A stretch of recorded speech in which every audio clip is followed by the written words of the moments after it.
Welcome to episode 18. You need to hear this if you're obsessed with gadgets, memes, and a little healthy debate. Welcome to the all-new YoJoe Show. We're mixing hot tech takes, spicy politics, and laugh-out-loud moments, plus some health hacks you'll actually want to try. Hit subscribe and join the fun, because smart is the new cool. Brace yourself. Tech, politics, health. It's all here. Join thousands shocked by the YoJoe Show's unfiltered truths. Smash that subscribe button now and blow your mind.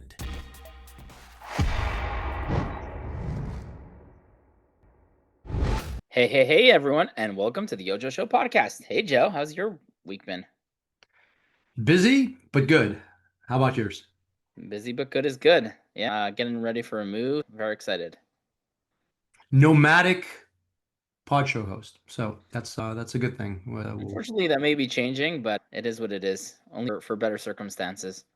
It's all good. It's all good. That's the beauty of technology. You can be anywhere and still get things done. So yeah, no, it's been a busy week. That's for sure. A lot of stuff, a lot of headlines, a lot of things to unpack and discuss. But never a dull moment. Got to start somewhere. Maybe we can start where the gift that keeps on giving, and with a little bit of amusement. One person's pain is another person's humor. Let's maybe just get started with that to get us in the mood of this episode, and then we can go on to bigger and better things. How about that? Let's get rolling. All right, here we go. In damage control after his affair with a colleague was exposed, of all places, on Kiss Cam at a Coldplay concert. As Mark Santomartino reports, the internet has gone into overdrive, staggered by the pair's shameless and shameful behaviour. Playing up at Coldplay and caught red-handed. Either they're having an affair or they're just very shy. Lead singer Chris Martin was right the first time this was a secret affair, until it was shown on Kiss Cam to 65,000 people at Gillette Stadium in Boston. And their reactions said it all. He is Andy Byron, the CEO of AI startup Astronomer, and she is the company's head of HR, Kristen Cabot.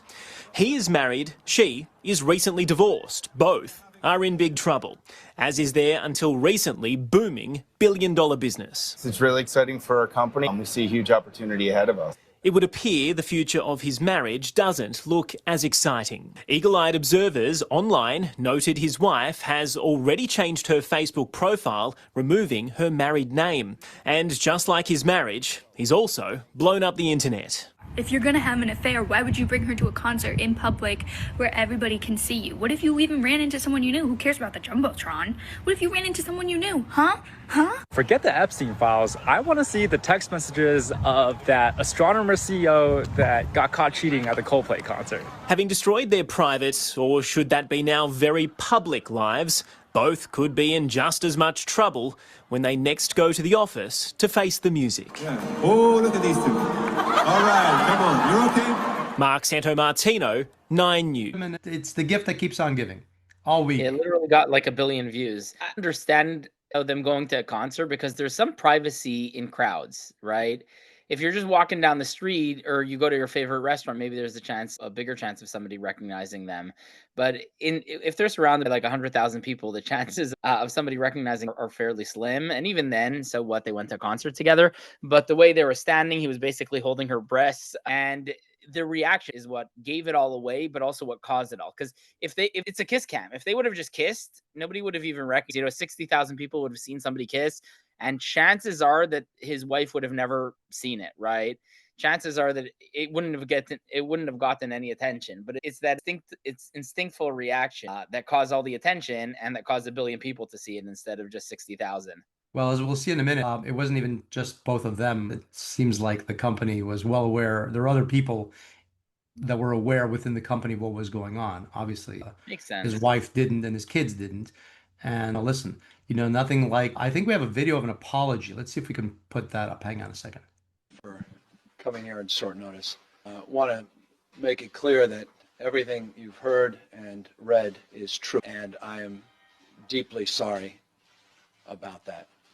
I've hurt someone I care deeply about, Alex Turk, and his friends and family, and that is something that I have to live with and something that I am deeply sorry for.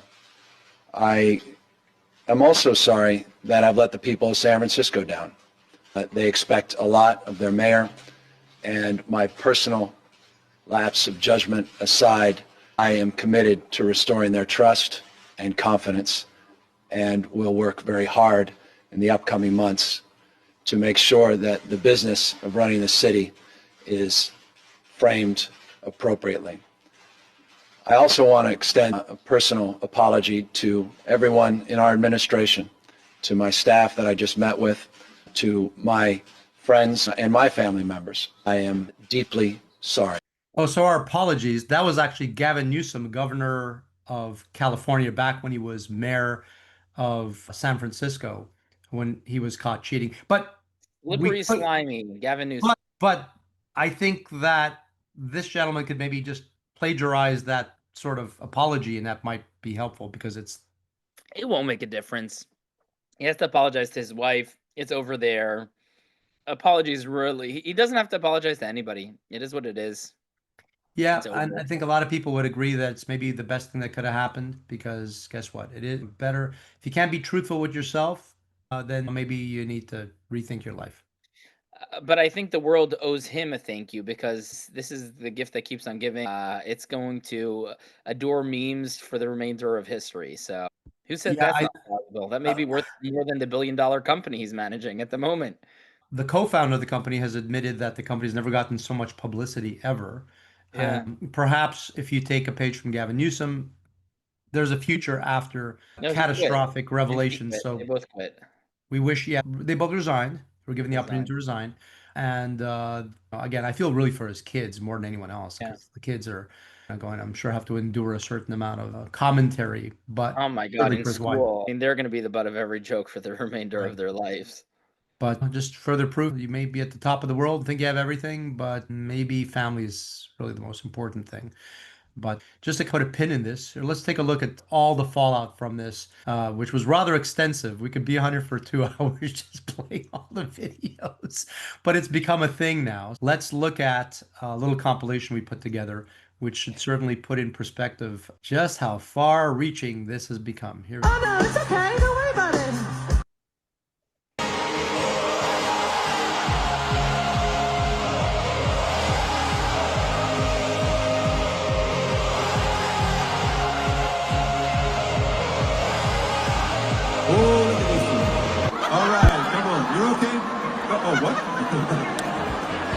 I just found out that these two were cheating right up there at the stadium seating. Your partners found out and then now they're leaving. You'll both probably lose your jobs this evening. Kristen Cowboy and Alright, come on, you okay? Oh, what? and the tears come streaming down your face. When you lose something you can't replace. When you love someone but it goes to waste. Could it be worse?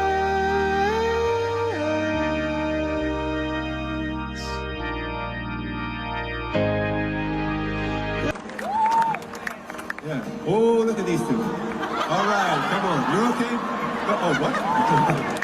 Yeah. Oh, look at these two. Alright, come on, you okay? Oh, look at these two. Alright, come on, you okay? Oh, what are your thoughts on the Coldplay cheaters? Oh, honey, Coldplay hasn't made a single in years. That night they made 4. Yeah. Oh, look at these two. Alright, come on, you okay? Oh, what? Yeah. Well, look at the Savannah bananas. We all just want to say hello. Thanks for coming tonight, making us all feel alright. And thank you for dressing all in yellow.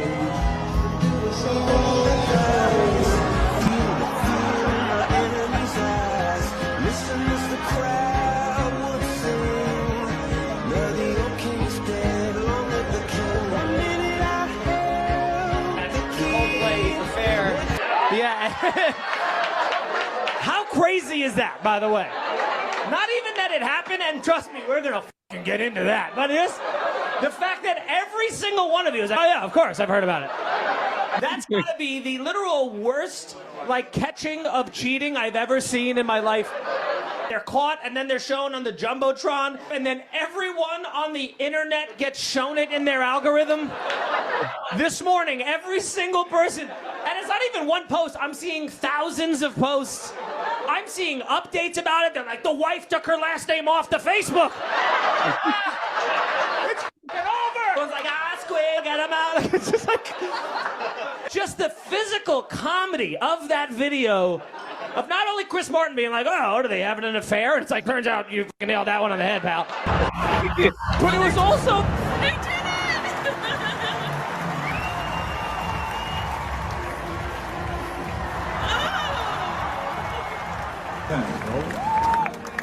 Yeah. Oh, look at these two. All right, come on. You're okay? Oh, what? Coldplay's Kiss Cam caught way more than just the CEO cheating on his wife. The whole HR team was exposed on the big screen, and now on everyone's screens around the world. So when you first watch, this girl on the side just looks like a random fan at the Coldplay concert laughing because she's on screen. Turns out she's not random at all. She actually works for the same company, and she's in the HR department as well. She works underneath this lady who's getting cuddled by the CEO. Are we thinking maybe this girl might have walked into the wrong meeting room at the wrong time and they said, hey, remember you wanted that BP spot, if you keep this, that's yours. Now listen. We'd like to say hello to some of you in the crowd.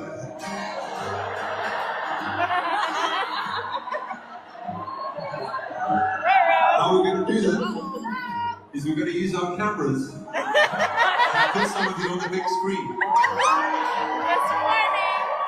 You just got caught on the jumbo screen. Should've played it off, why'd you act so guilty? Head of HR, the irony. Now you're gonna have to pay so much alimony. It went so viral, the whole... Alright, come on, you okay? Oh, what? Either they're having an affair or this is very sharp. Alright, come on, you okay? Oh, what?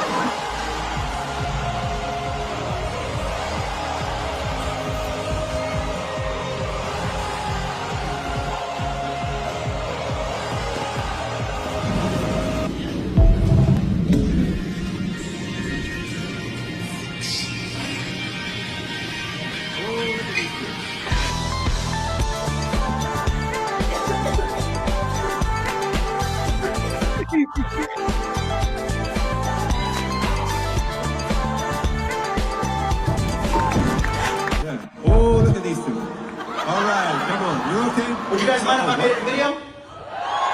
Yeah. All right, before I hit record, if you're here tonight with someone you have no business being here with, this is your opportunity to move. I'm not here to destroy lives. My name is Gabriel Iglesias, not Coldplay.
That's a hysterical compilation. I don't know. They even had the Phillies mascot going in on that. It's just for all the sadness, they brought so much joy to so many people. So much joy, yeah. It's one person's sorrow is another person's celebration. It's on one of those videos, it said going to a concert makes you appreciate how amazing it is to fucking be alive at this moment. And I think that's beneath all the sarcasm and jokes and everything. That's We live in just the most amazing time. People in the past just to listen to music was like an experience of once a year. And even then, it wasn't proper music. It was just somebody singing or playing something. And now we have the most amazing singers and we can listen to them at the tap of our finger, literally. You know, the best recording quality played straight into our brains and just gain joy from it. And then going to these concerts, you really get to experience it. And it's really something special and we should really appreciate it. Just on the funny side, historically it was very awkward if you were on the jumbotron. It's like you give an awkward kiss, but it's just so weird. Now there's just like the standard movement. The lady has to turn around and face the other way and cover her face, and the guy has to duck and raise his hand. It's just what you do now on the kiss cam. Yeah, no, it Culture absolutely changes. true. Yeah, no, listen, and without a doubt, Coldplay concert's quite an event. Yeah. You notice, I don't know if you notice those wristbands. They have these digitally controlled wristbands that actually are controlled by the concert tech to Yeah. actually mimic the music and do all this stuff. Everybody that goes in there gets one of these things. I mean, the whole experience, as you can see, the people are saying this experience, just being there is just a remarkable experience. So there's no debate of all the positive stuff that came out of it. There was also a brief, this was a hodgepodge of different pieces from different Coldplay concerts, but there was a piece there welcoming the Savannah Bananas, the baseball team, all in yellow. The reason that was thrown in there, working on something to promote a little bit what they're doing, which is really a fascinating, hilarious story of success as well. We'll have that in an upcoming episode. But yeah, no, a lot of love, a lot of good things happening, and we're the years passing, and before we know it, it'll be Halloween, and I guess good things could come of this. This is some thoughts for the upcoming Halloween season in a few months. We were to read. Now I see. Maybe you can Coldplay describe what's on the concert screen. couple. Yeah, it's a costume bag for these costumes you buy. And it says Coldplay concert cheating couple includes short sleeves men's polo shirt, woman's tank top, 2 concept wristbands, 2 wedding rings, accessory, jewelry, and watches, a container of powdered blush. Adult size costume, one size fits most. Cute. It is cute. It is. Now listen, ultimately, bottom line is better to laugh than to cry. I Exactly. guess that's the most important thing to remember. And look, there's all kinds of news, good news, bad news. At least we started with the funny news. Yeah, and some news worth forgetting. It's kind of things when people just can't remember. In fact, not that long ago, we were witnessing the end of decades of political service to the country, and I would add to himself and his family, but that's a whole other discussion. Let's look at another landmark moment that is forever going to be stuck in history, pretty much as a meme as well, but this is what essentially ended Joe Biden's run for the presidency and pretty much his career. I'm sure we all remember it, but so we can get on to the next topic, I think we might as well just take a look at what we were watching a year ago, and that'll help us frame our next conversation. Let's take a look. What's happened? I've changed it in a way that now you're in a situation where there are 40% fewer people coming across the border illegally. It's better than when he left office. And I'm going to continue to move until we get the total ban on the total initiative relative to what we're going to do with more border patrol and more asylum officers. President Trump? I really don't know what he said at the end of that sentence. I don't think he knows what he said either. Look, That was epic. I mean, that was. His response, his timing there is to perfection.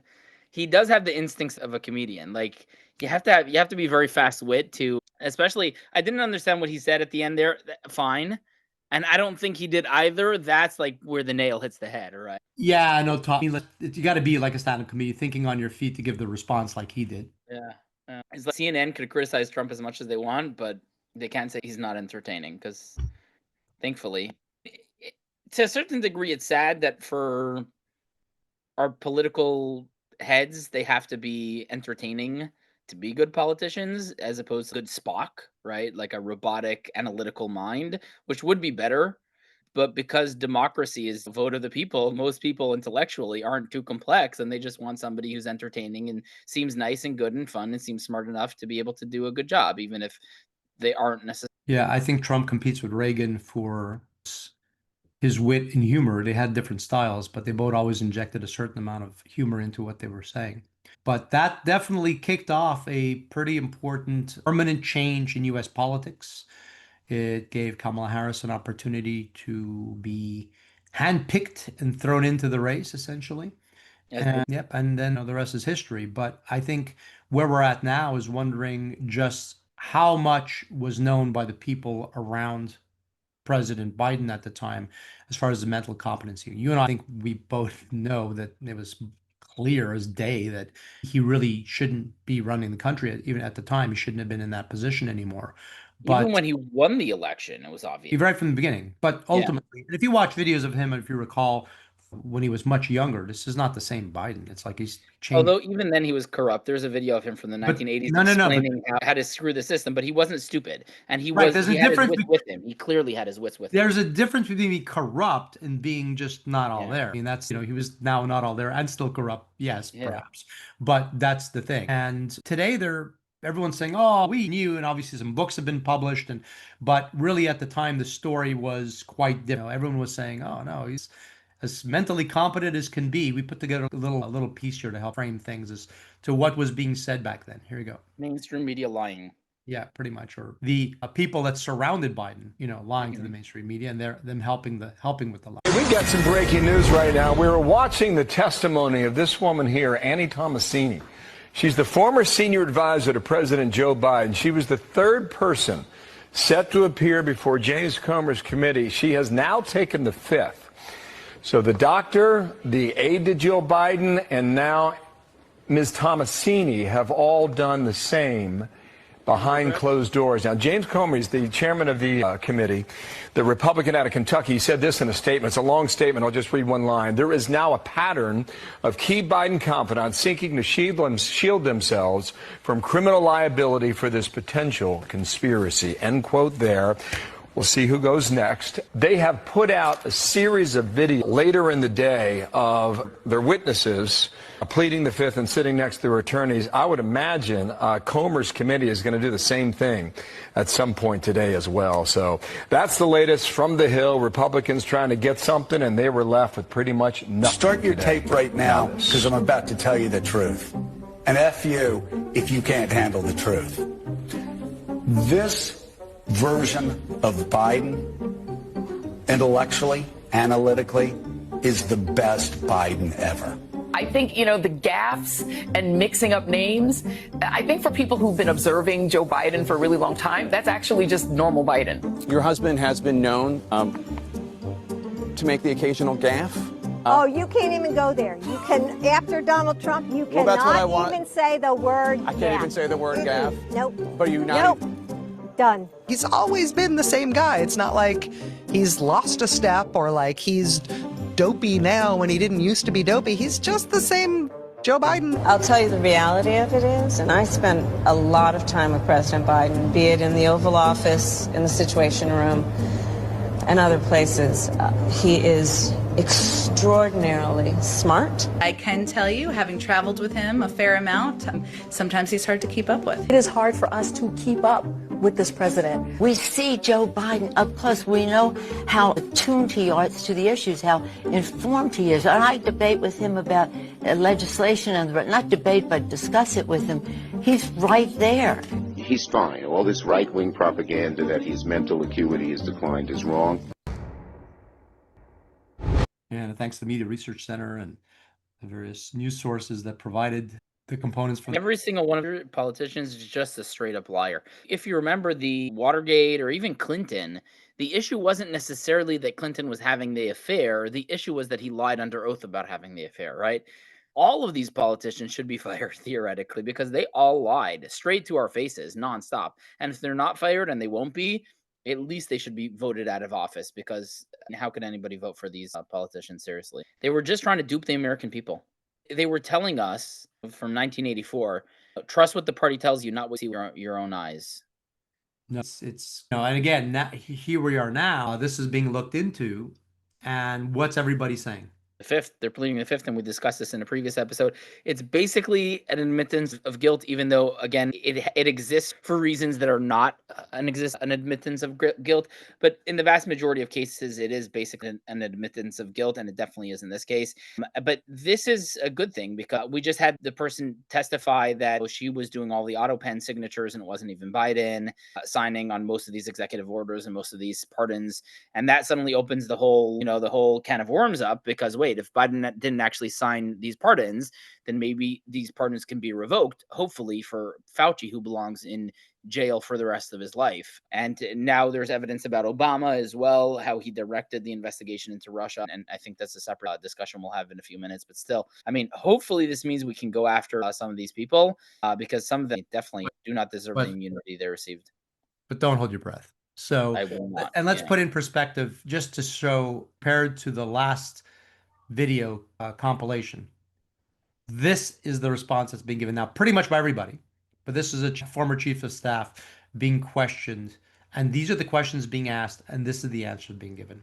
And this mirrors pretty much what everyone else is saying. Ms. Tomasini, did you ever advise President Biden on the handling of classified documents found in his garage? On the advice of counsel, I respectfully decline to answer the question pursuant to my Fifth Amendment rights under the Constitution.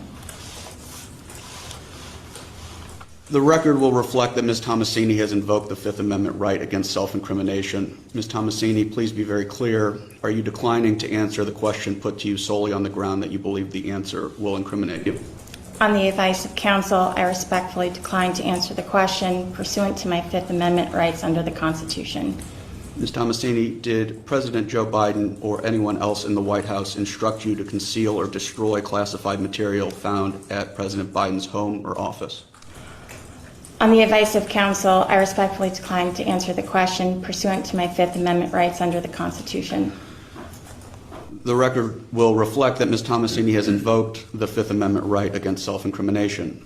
Ms. Tomasini, to be clear, are you declining to answer the question put to you solely on the ground that you believe the answer will incriminate you? On the advice of counsel, I respectfully decline to answer the question pursuant to my Fifth Amendment rights under the Constitution. Ms. Tomasini, have you ever conspired with anyone in the White House to hide information regarding the Biden family's business dealings? On the advice of counsel, I respectfully decline to answer the question pursuant to my Fifth Amendment rights under the Constitution.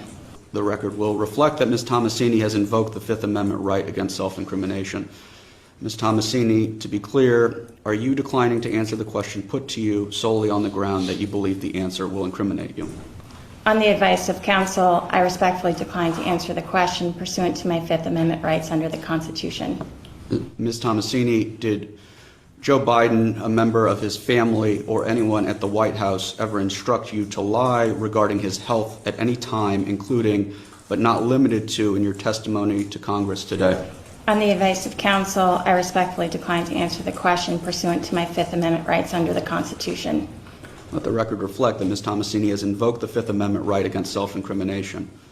Ms. Tomasini, to be clear, are you declining to answer the question put to you solely on the ground that you believe the answer will incriminate you?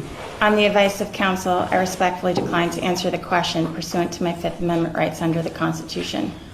Ms. Tomasini, is it your intention to decline to answer all questions put to you today by the committee on the basis of the Fifth Amendment right against self-incrimination? On behalf of Ms. Tomasini, I can so confirm. Okie dokie. I guess that pretty much sums it up.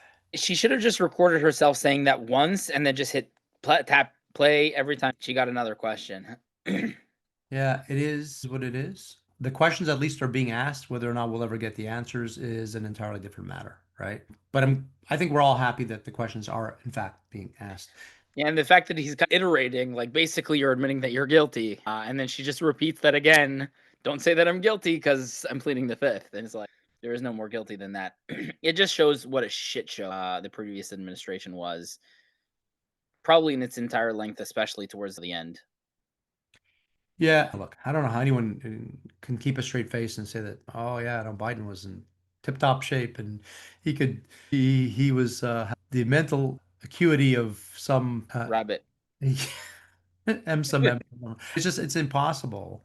He's not a member of Mensa, and I think if he had been, he would have had his membership censured towards the end of his tenure. And it's like, again, this was the thing. It was such an obvious open thing, and people were lying through their teeth on camera, under oath. And now that they're being forced to come forward and specifically being asked these questions, they're just protecting themselves because obviously they know. Otherwise, you would think. And this, again, is just one example of many. And so a lot of things are happening. A lot of things are changing. We have a lot of outspoken people who before were saying all this and that about Biden being mentally fit.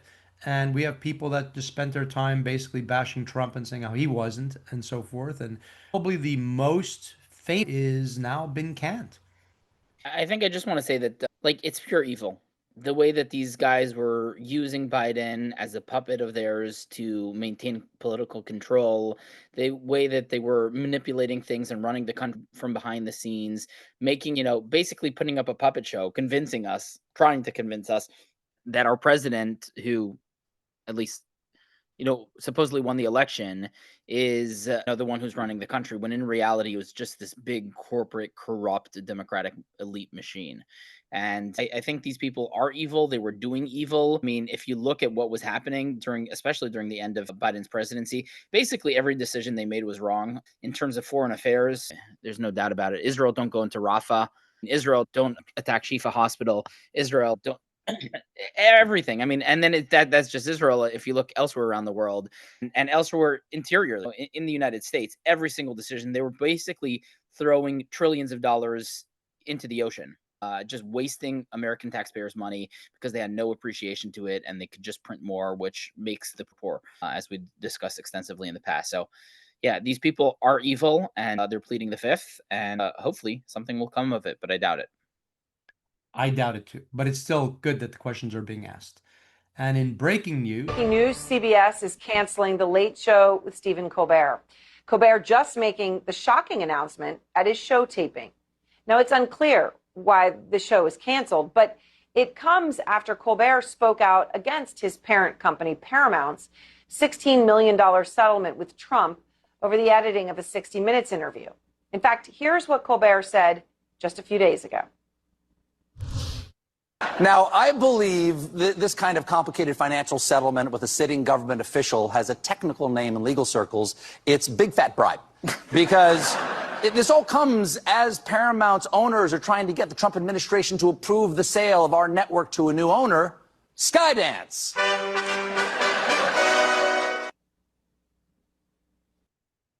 And now, hearing that show is canceled, Brian Stelter's out front. Brian, what more are you learning about what is, frankly, a stunning announcement? When we were talking about it, just found out about it here in this commercial break, I said, what just happened?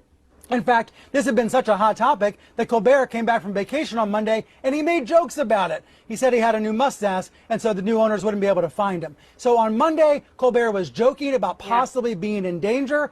On Wednesday, he found out his show was being canceled. Tonight, he announced it. And this all takes effect next May, Aaron. So he does have one more season. But this means one of the staunchest Trump critics on television will be leaving. Yeah, and incredible to think, and I know we will learn more here in the coming days, how quickly it all seemed to fall apart. Things like this generally don't fall apart all of the sudden, unless there's a reason. Brian, thank you very much. Do you see how disappointed they look? They're like in shock. They're like, who's next?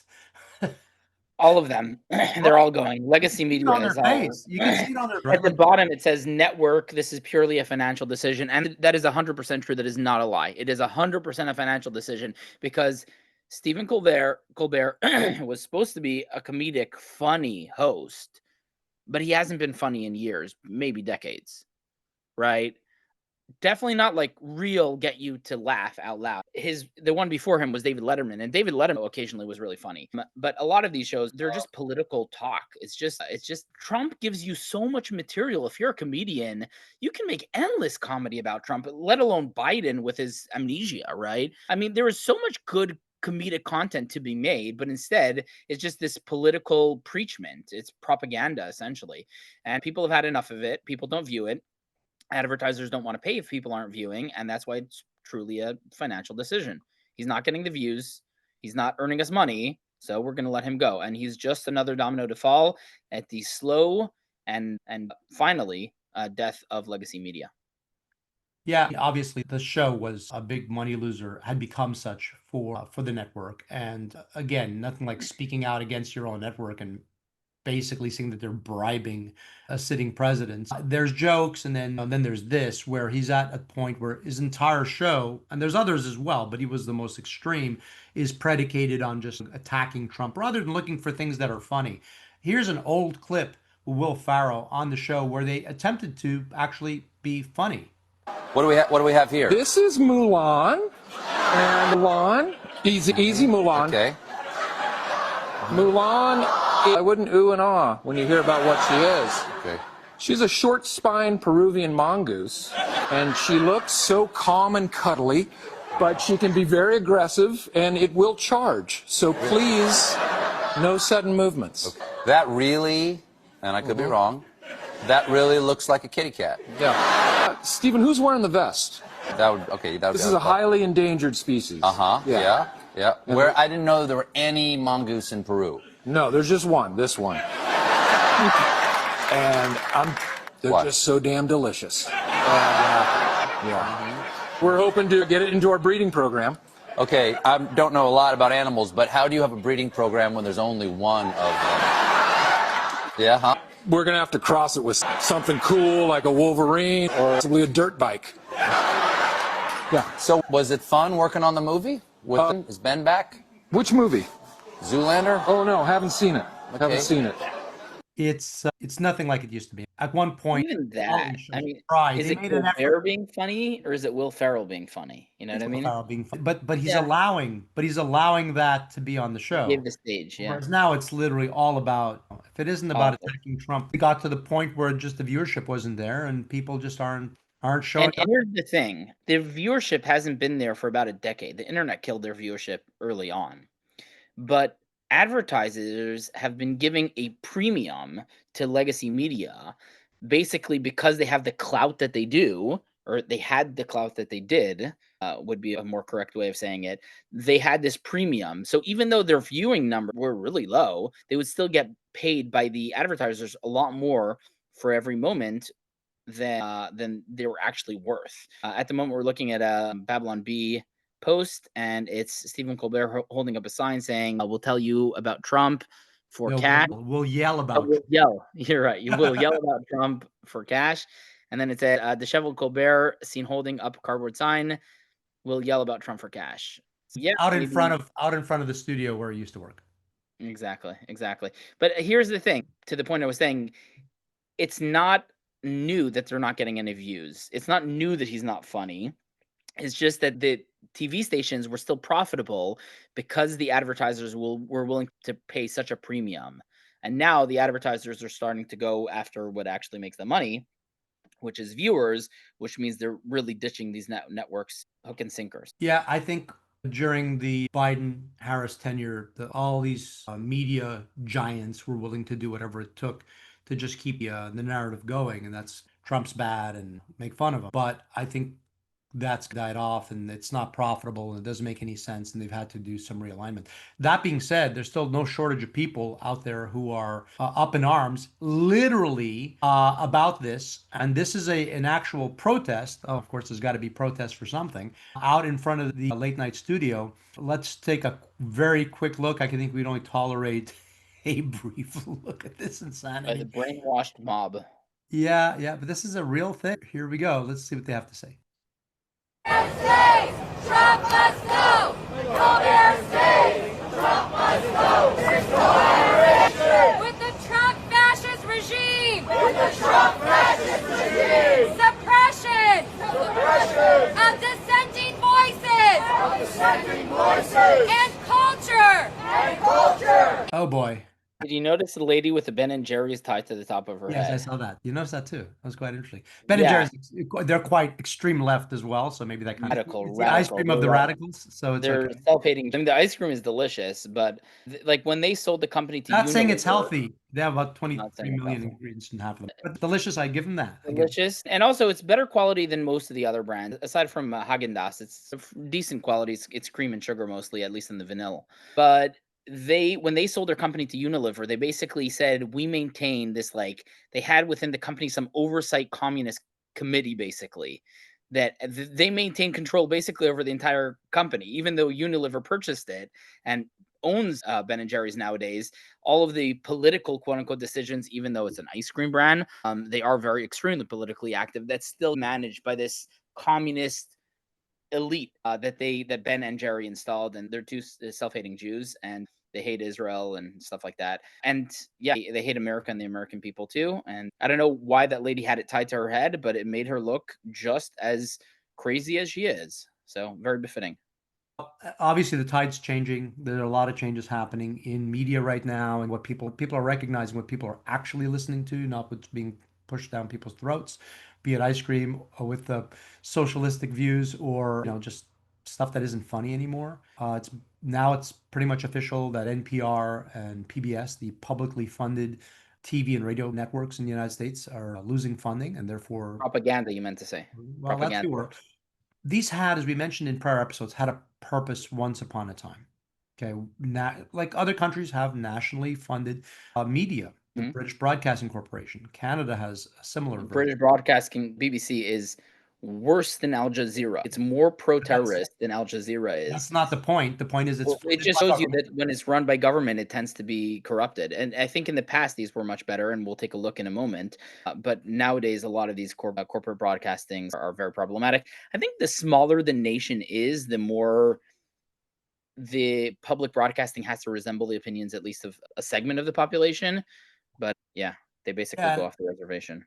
I agree. And back once upon a time, there was a TV show called Mr. Rogers' Neighborhood. He started off the show in Canada, moved to the United States, continued here, and it went from the 1960s into the 2000s. This was a big deal. The show was directed at children and helped discuss social views and changing norms, including racial norms and women's rights, and all these other things were addressed in a very positive way.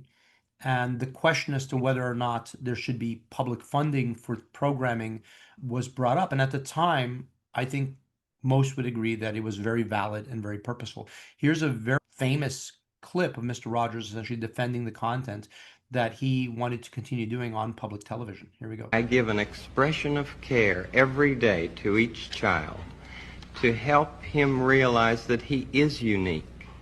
I end the program by saying, you've made this day a special day by just your being you. There's no person in the whole world like you, and I like you just the way you are. And I feel that if we in public television can only make it clear that feelings are mentionable and manageable, we will have done a great service for mental health. I think that it's much more dramatic that two men could be working out their feelings of anger. Much more dramatic than showing something of gunfire. I'm constantly concerned about what our children are seeing. And for 15 years I have tried in this country and Canada to present what I feel is a meaningful expression of care. Do you narrate it? I'm the host, yes. And I do all the puppets, and I write all the music, and I write all the... Well, I'm supposed to be a pretty tough guy, and this is the first time I've had goosebumps for the last 2 days. Because at one point, public television mattered, and then it was corrupted and turned into something that was basically a far-left propaganda machine, and that just became something very different. I think that's like a lot of these things, okay? They start off at a certain point and they become something very different. And if you don't get to it fast enough, at some point you have to just stop it. I just want to say that Mr. Roger has Spock ears. Not that's relevant in any way, but it really just looks like Spock ears. Pointy ears at the top. Interesting. It did on that footage, although having watched him back in the day, and for anyone that's not familiar, because this was from a different time, look up Mr. Rogers' Neighborhood. It was a very interesting and very, I think, helpful show that helped shape American thought in the youth and was done right. but I don't recall him ever having ears that pointy, other than in this clip. I just think it's the way the camera was. Maybe it just looks. As we like know, dog sometimes ears. we look a little different depending how we're positioned in front of the camera. I think that might be a little bit of it. Like I said, I don't remember having quite being competition with Spock for. I don't think he was part Vulcan or anything. Those rumors would be false, I believe. So, but to put things in perspective as to where we've come, okay, we have Senator Eric Schmidt breaking down some outrageous tweets and comments. These were basically messages sent out by National Public Radio's CEO, Catherine Mayer. Let's look at some of these tweets and things, just to be clear, just where things are at now in our public. It's worth noting that most of these tweets are from before she became the CEO of NPR or PBS. Yeah, but it's but still this the is same. where this person, so that didn't stop them from putting her at the helm. Exactly. We're defunding NPR finally. I thought it'd be appropriate to maybe read some of the craziest tweets from Catherine Marr, who is the CEO. Put my glasses on here. I'm so done with late-stage capitalism. America is addicted to white supremacy. I do wish Hillary wouldn't use the language of boy and girl. It's erasing language for non-binary people. Lots of jokes about leaving the U.S., and I get it. But as someone with cis white mobility privilege, I'm thinking I'm staying and investing in ridding ourselves of the specter of tyranny. Never underestimate the ability of white people to center ourselves. White silence is complicity. I'm white, so my hair doesn't automatically carry with it the freight of my race, worth, and everyone else's encoded assumptions. I'm grateful to those who have pointed out my phrasing could be understood as trans erasure. Horses inspire awe. Horses inspire awe and foster a sense of identity. More kids should have access to these incredible animals, but most horse spaces are white spaces. I know that hysteric white woman voice. I was taught to do it. I've done it. That's whiteness. What is that deranged racist sociopath ranting about today? I truly do not understand. Again, Catherine Marr, this is not me. Had a dream when Kamala and I were on a road trip in an unspecified location, sampling and comparing nuts and baklava from roadside stands. Woke up very hungry. I don't think that woman should be the CEO of anything. She needs to get some therapy and not hate mental help. white so much. You know what I'm saying?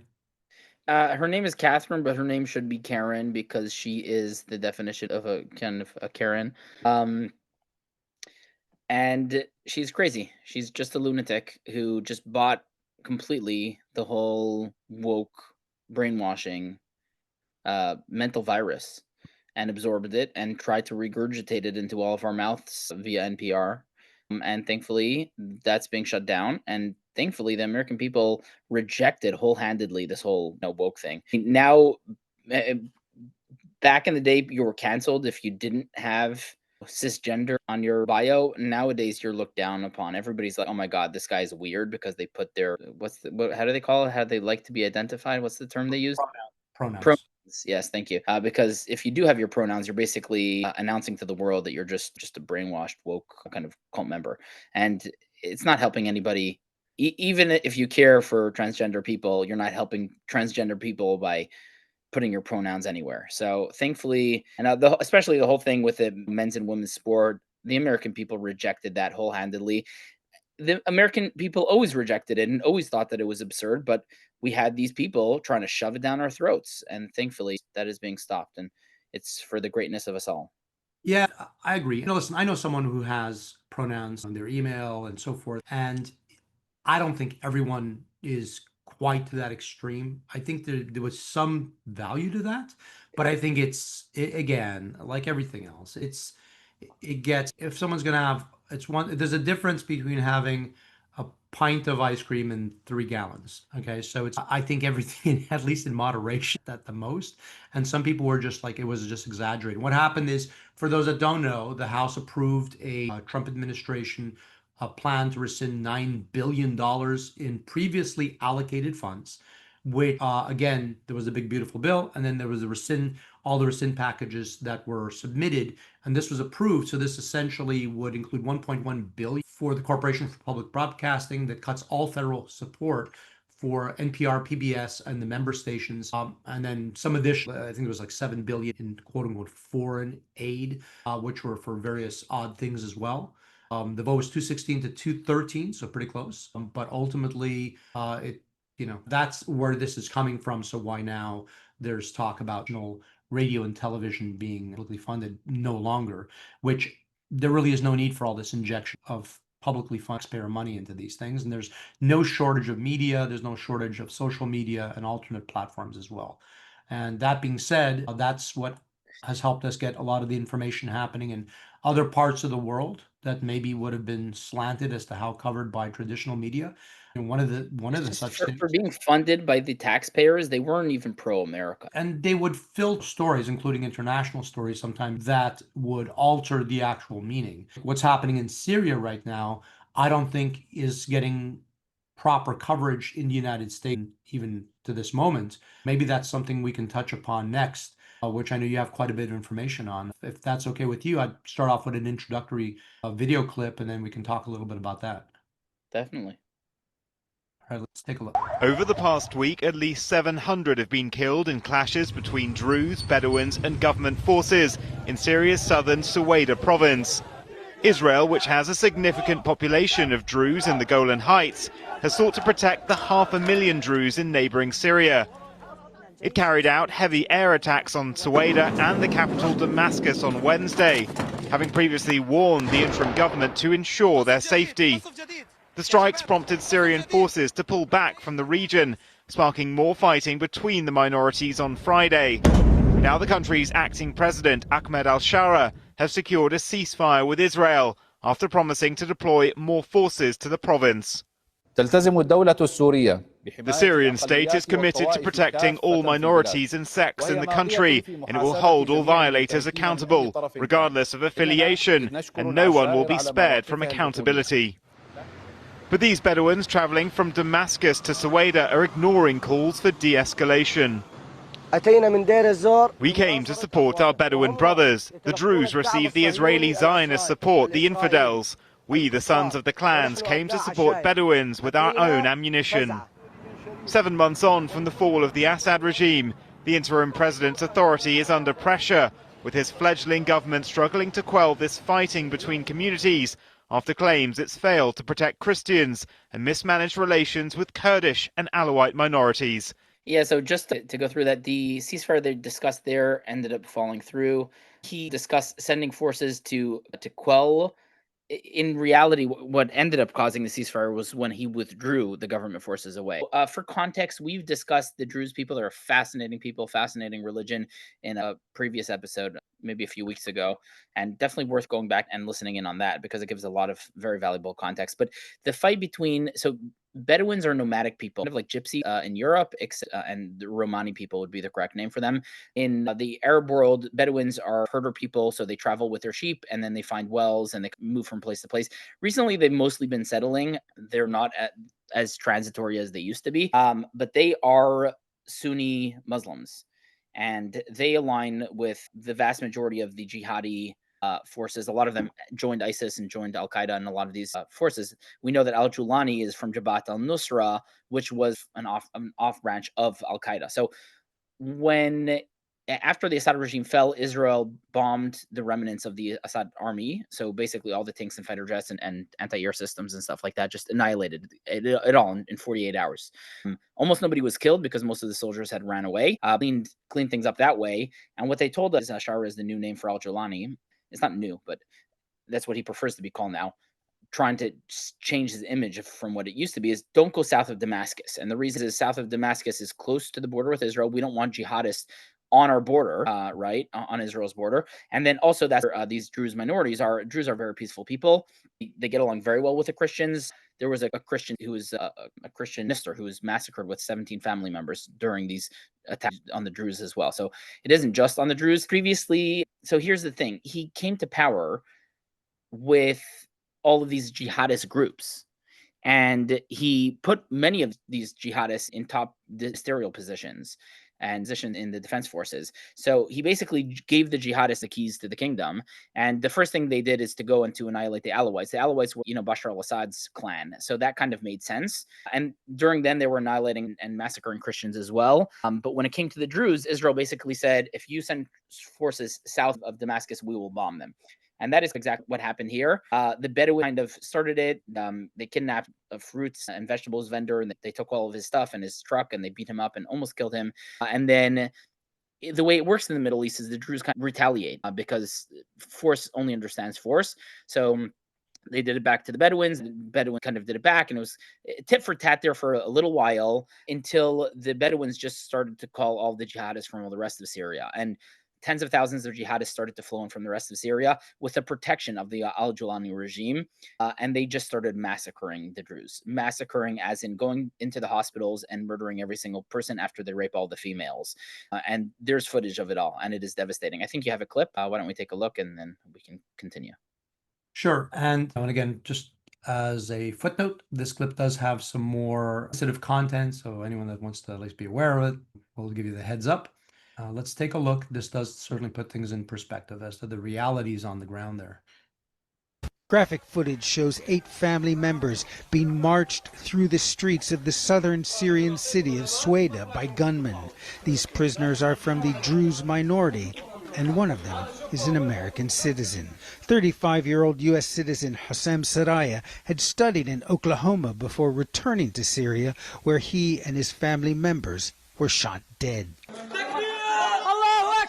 The gunmen shout, "Allahu Akbar, God is great." One man is heard shouting, "We wanted to offer you safety, but you refused to leave." Relatives of the captives who were killed told CNN they fought back against the gunmen when their home was surrounded, but surrendered after one of them was wounded. The person who shot this video passed by a bullet-pocked car. A separate clip shows the captives on their knees. Someone shouts, "Dogs," before a hail of machine gun fire lasting 15 seconds.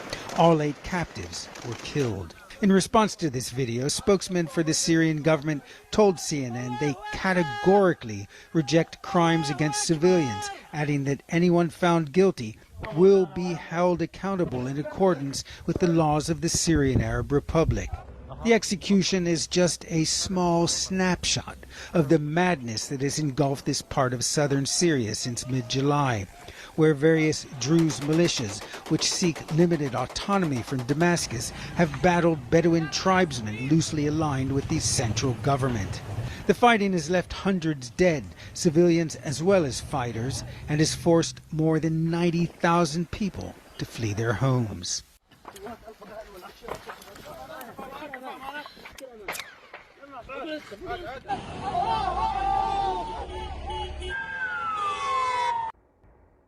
And that reporting was from CNN and Routers, and we did block some of the images that were there just to make it a little more presentable on the video platforms that we're on.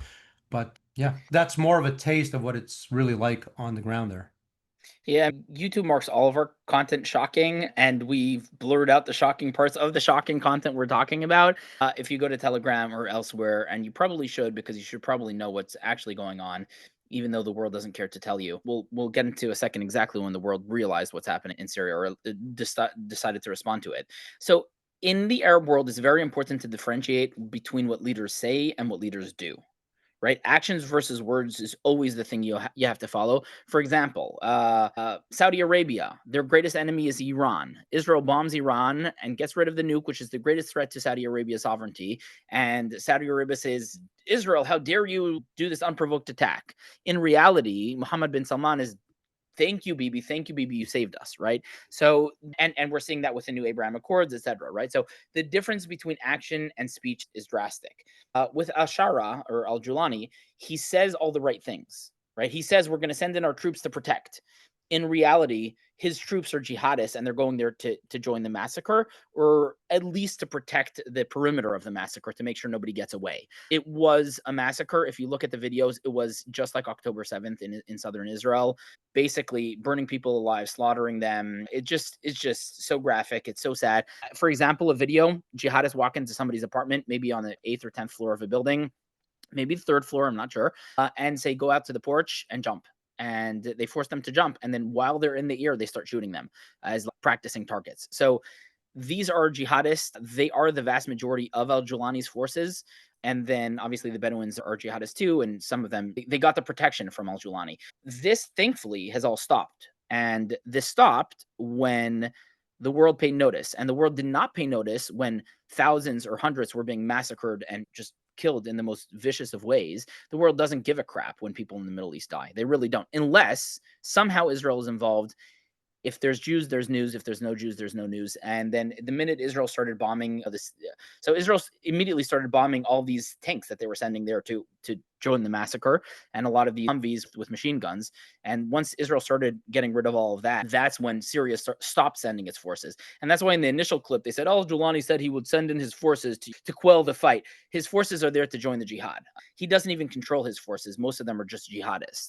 They're just wearing uniforms now, but there's still like Al-Qaeda taking over Afghanistan. It's still Al-Qaeda, right? Actually, they've kind of become more moderate a little bit, whereas with al-Julani, that's not really the case. Al-Julani he wears beautiful Armani suits. He dresses very well. He looks very respectable, and he says all the right things. And he actually does have a history of working with the CIA and the Mossad and other kind of intelligence, kind of helping squash ISIS in Syria and stuff like that. So he isn't necessarily the worst of people. It's just that he has changed. He did start as a jihadist, and he still is a jihadist. He's still a very devout Muslim. And it's not that his opinions necessarily has changed. He's just a very pragmatic.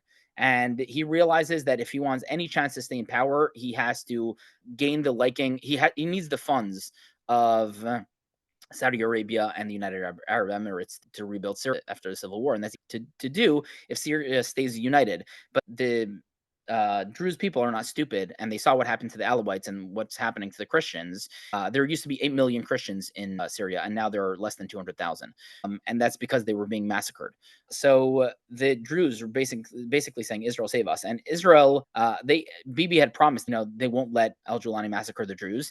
And we already, a few months ago, we discussed this when they started massacring the Druze in the capital of Damascus. Now they went to the Druze's own cities and they started massacring them there. That's really the difference here. But thankfully, it all stopped when Israel bombed the Ministry of Defense and al-Julani's palace. And then he brought his troops back. And that's when things thankfully stopped. And now there's peace. The catalyst was that, so the Druze are very loyal to whatever country they were in. So when they were in Syria, they were loyal to Bashar al-Assad, which is one of the reasons why the Bedouins hate them so much, because the Bedouins were always Sunnis and they were always against Bashar al-Assad, and these guys were kind of government forces. But in Israel, the Druze have been loyal Israeli citizens, and they all participate in the army, and they're in combat, and they're phenomenal soldiers, and they've been such from even before the state of Israel was founded. They helped defend the Jews, and they're very fascinating religion. We got into this anyhow. With the situation there, the Druze in Israel basically said, we're not going to, they saw all these videos of their brethren, literally their cousins being massacred and slaughtered and raped. And they said, we're going to go in and stop it if it takes our lives. And thousands of them went to the border, and then the Israelis kind of didn't know what to do. And they kind of went through the border, and thousands of them went into Syria to help protect their Druze brethren. And that's when Israel really ramped things up and got involved. And once Israel started bombing al-Julani's palace and the military headquarters, that's thankfully when things calmed down. So obviously, the world very, very much criticizes Israel for starting another war and invading another country, and how dare you, blah, blah, blah. And al-Julani is willing to sign this peace agreement with Israel under the new Abraham's Accord, which would be great. Yeah, no, it's quite fascinating. And again, it's interesting how it really isn't properly covered in the media here. It wasn't covered until Israel got involved. And then suddenly, the moment you can criticize Israel, that's suddenly when it got headlines everywhere. Nobody cares when the Druze are being massacred, except the Druze in Israel and the Israeli population, because we feel a blood connection with the Druze. Well, we covered it here. So there you go. There's at least, we can't say no one's talking about it. And I think it's an important thing. And I think that's the value of allowing media to cover the things that we all feel are important and that we want to for discussion. We should, in a future episode, get into Turkey. Erdogan has this whole kind of Ottoman ambitions and stuff like that, and Syria is very closely involved with all of that, and we can get into that in another episode. But discussing Turkey's involvement both with the Muslim Brotherhood and with al-Julani and his forces in Syria is definitely a discussion we should have in a future episode as well. I agree. And with that, we can look at some other things that have been going around in global news and here in the United States. Perhaps one quick update. You remember us talking about the remarkable Air India crash with the Boeing Dreamliner, with one person that magically survived, but it didn't make sense at all as to how the airplane lost both engines on takeoff. They hadn't even retracted their landing gear yet, and they were without power.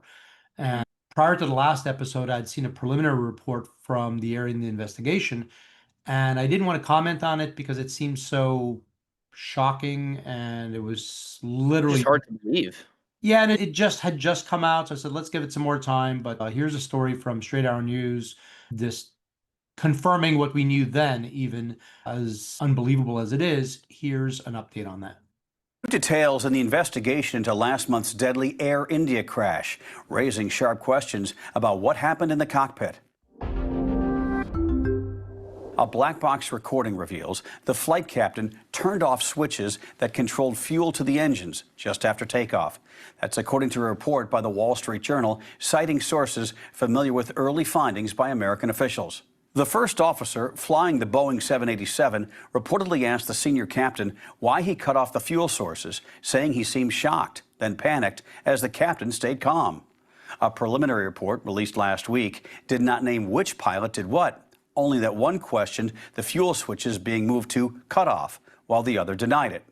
But these latest findings strongly suggest it was the captain, though it's still unclear if it was intentional or accidental. Data shows the fuel switches were moved 1 second apart, then switched back on 10 seconds later. The plane crashed moments after takeoff, killing 242 people. One passenger survived. Some U.S. officials are now calling for a criminal investigation. A former NTSB official says the timing of the fuel cutoff, with no signs of trouble, suggests a deliberate act. Still, investigators caution it's early. They're not ruling out design flaws or mechanical issues. Air India's CEO is warning staff against rushing to judgment, saying the investigation is far from over. For more unbiased updates, download the Straight Arrow News app or go to san.com. So the fuel switches, there's one per engine. You have to lift them up and then pull them back. You can't just, even if you knock them, they're not going to just change position. They have a safety on them that requires you to pull or retract up on the switch to be able to move it. So what appears to have happened is one engine was cut off, and then within a second, the other engine was cut off. And then it would appear that the first officer, co-pilot, then attempted to restart regain. Yeah, good for him, yeah. Put the fuel switches back on. The problem is there's a whole restart procedure, and the plane was barely off the ground. So there wasn't enough time for these engines to spool up and get started again. And obviously, if this was done intentionally by the captain, he knew that at that point in the flight, there was no recovery. There was nothing you could do. It seems like he turned it back off after the first officer tried to fix the issue. It's one switch off for one engine, one switch off for the other. With it momentarily after that, the engine's cut off because they're fuel starved. They started losing, you could feel the plane sinking. So what seems to be the first officer, co-pilots, what's going on? They look, and there's obviously things that you will look for, and there's actually a checklist. So he identified right away that the fuel switches were turned off. He knew he hadn't done it, so that's why in the cockpit voice recorder, he's asking the other pilot, why did you turn the engines off? And he's like basically saying he didn't or didn't respond, and they attempted to restart the engines, but there's just no time. I think from the takeoff, from the time they rotated the aircraft to pointing upwards to leave the ground till the crash, like 39 seconds. So there wouldn't be enough time to restart the engines anyways. It was a foregone. Once the engines were shut off at that altitude, there was even turning the fuel switches back on, really was just not gonna. Unfortunately, it's devastating, but it seems like it's a deliberate suicide kind of by the captain, theoretically. And he decided to take 241 people with him. I remember maybe 5 or 10 years ago, I think we discussed this extensively. There was another suicide, but that would have way more cool and much less devastating. It was an airport employee. He used to drive some of the vehicles around the airport, and he decided he wanted to commit suicide. So he practiced flying like 737s on Flight Simulator X. And then once he had enough experience, he literally just got into a plane and he took off. And I think the Air Force sent some fighter jets to pass by him, and they started communicating with him. And he was like, hey, I just want to commit suicide. Let me be. And I think he ended up doing some pretty cool aerial maneuvers and then bashing the plane into a deserted island or into the ocean or something. But he made sure the plane was empty and there was nobody on the plane. So he damaged the airline or the airline's insurance. Obviously, he took them down with him, but he didn't kill 241 innocent people, let alone the people on the ground. This captain, if he did it deliberately, it's just the definition of evil. Like, even if you do want to commit suicide in a cool way by kidnapping planes, and we do not endorse that, do it with an empty plane and fly into an empty island. Don't shut off the fuel to the engines right after takeoff in an extremely populated Indian suburb. So it's just horrible, heartbreaking, really. Yeah, I remember watching that live when it was being literally live streamed. That was Seattle Tacoma International back in 2018.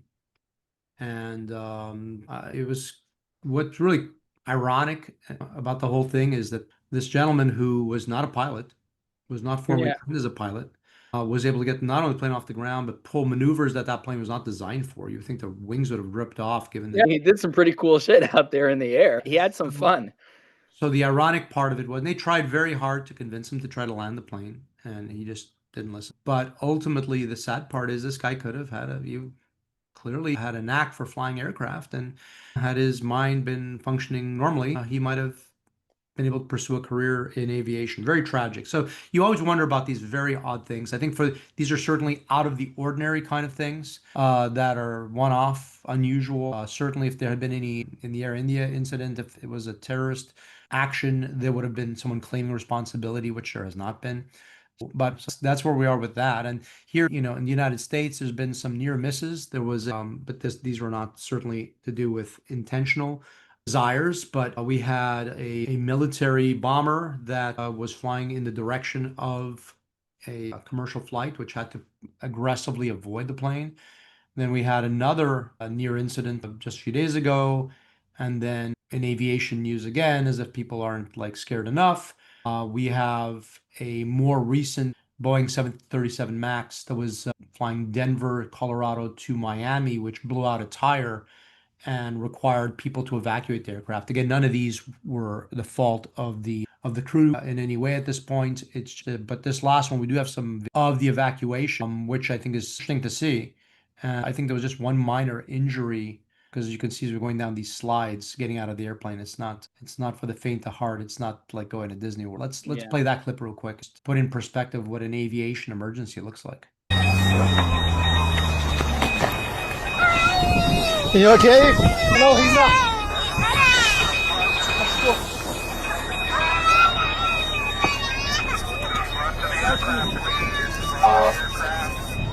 You're right. Leave room for the fire truck. Watch out for the fire truck.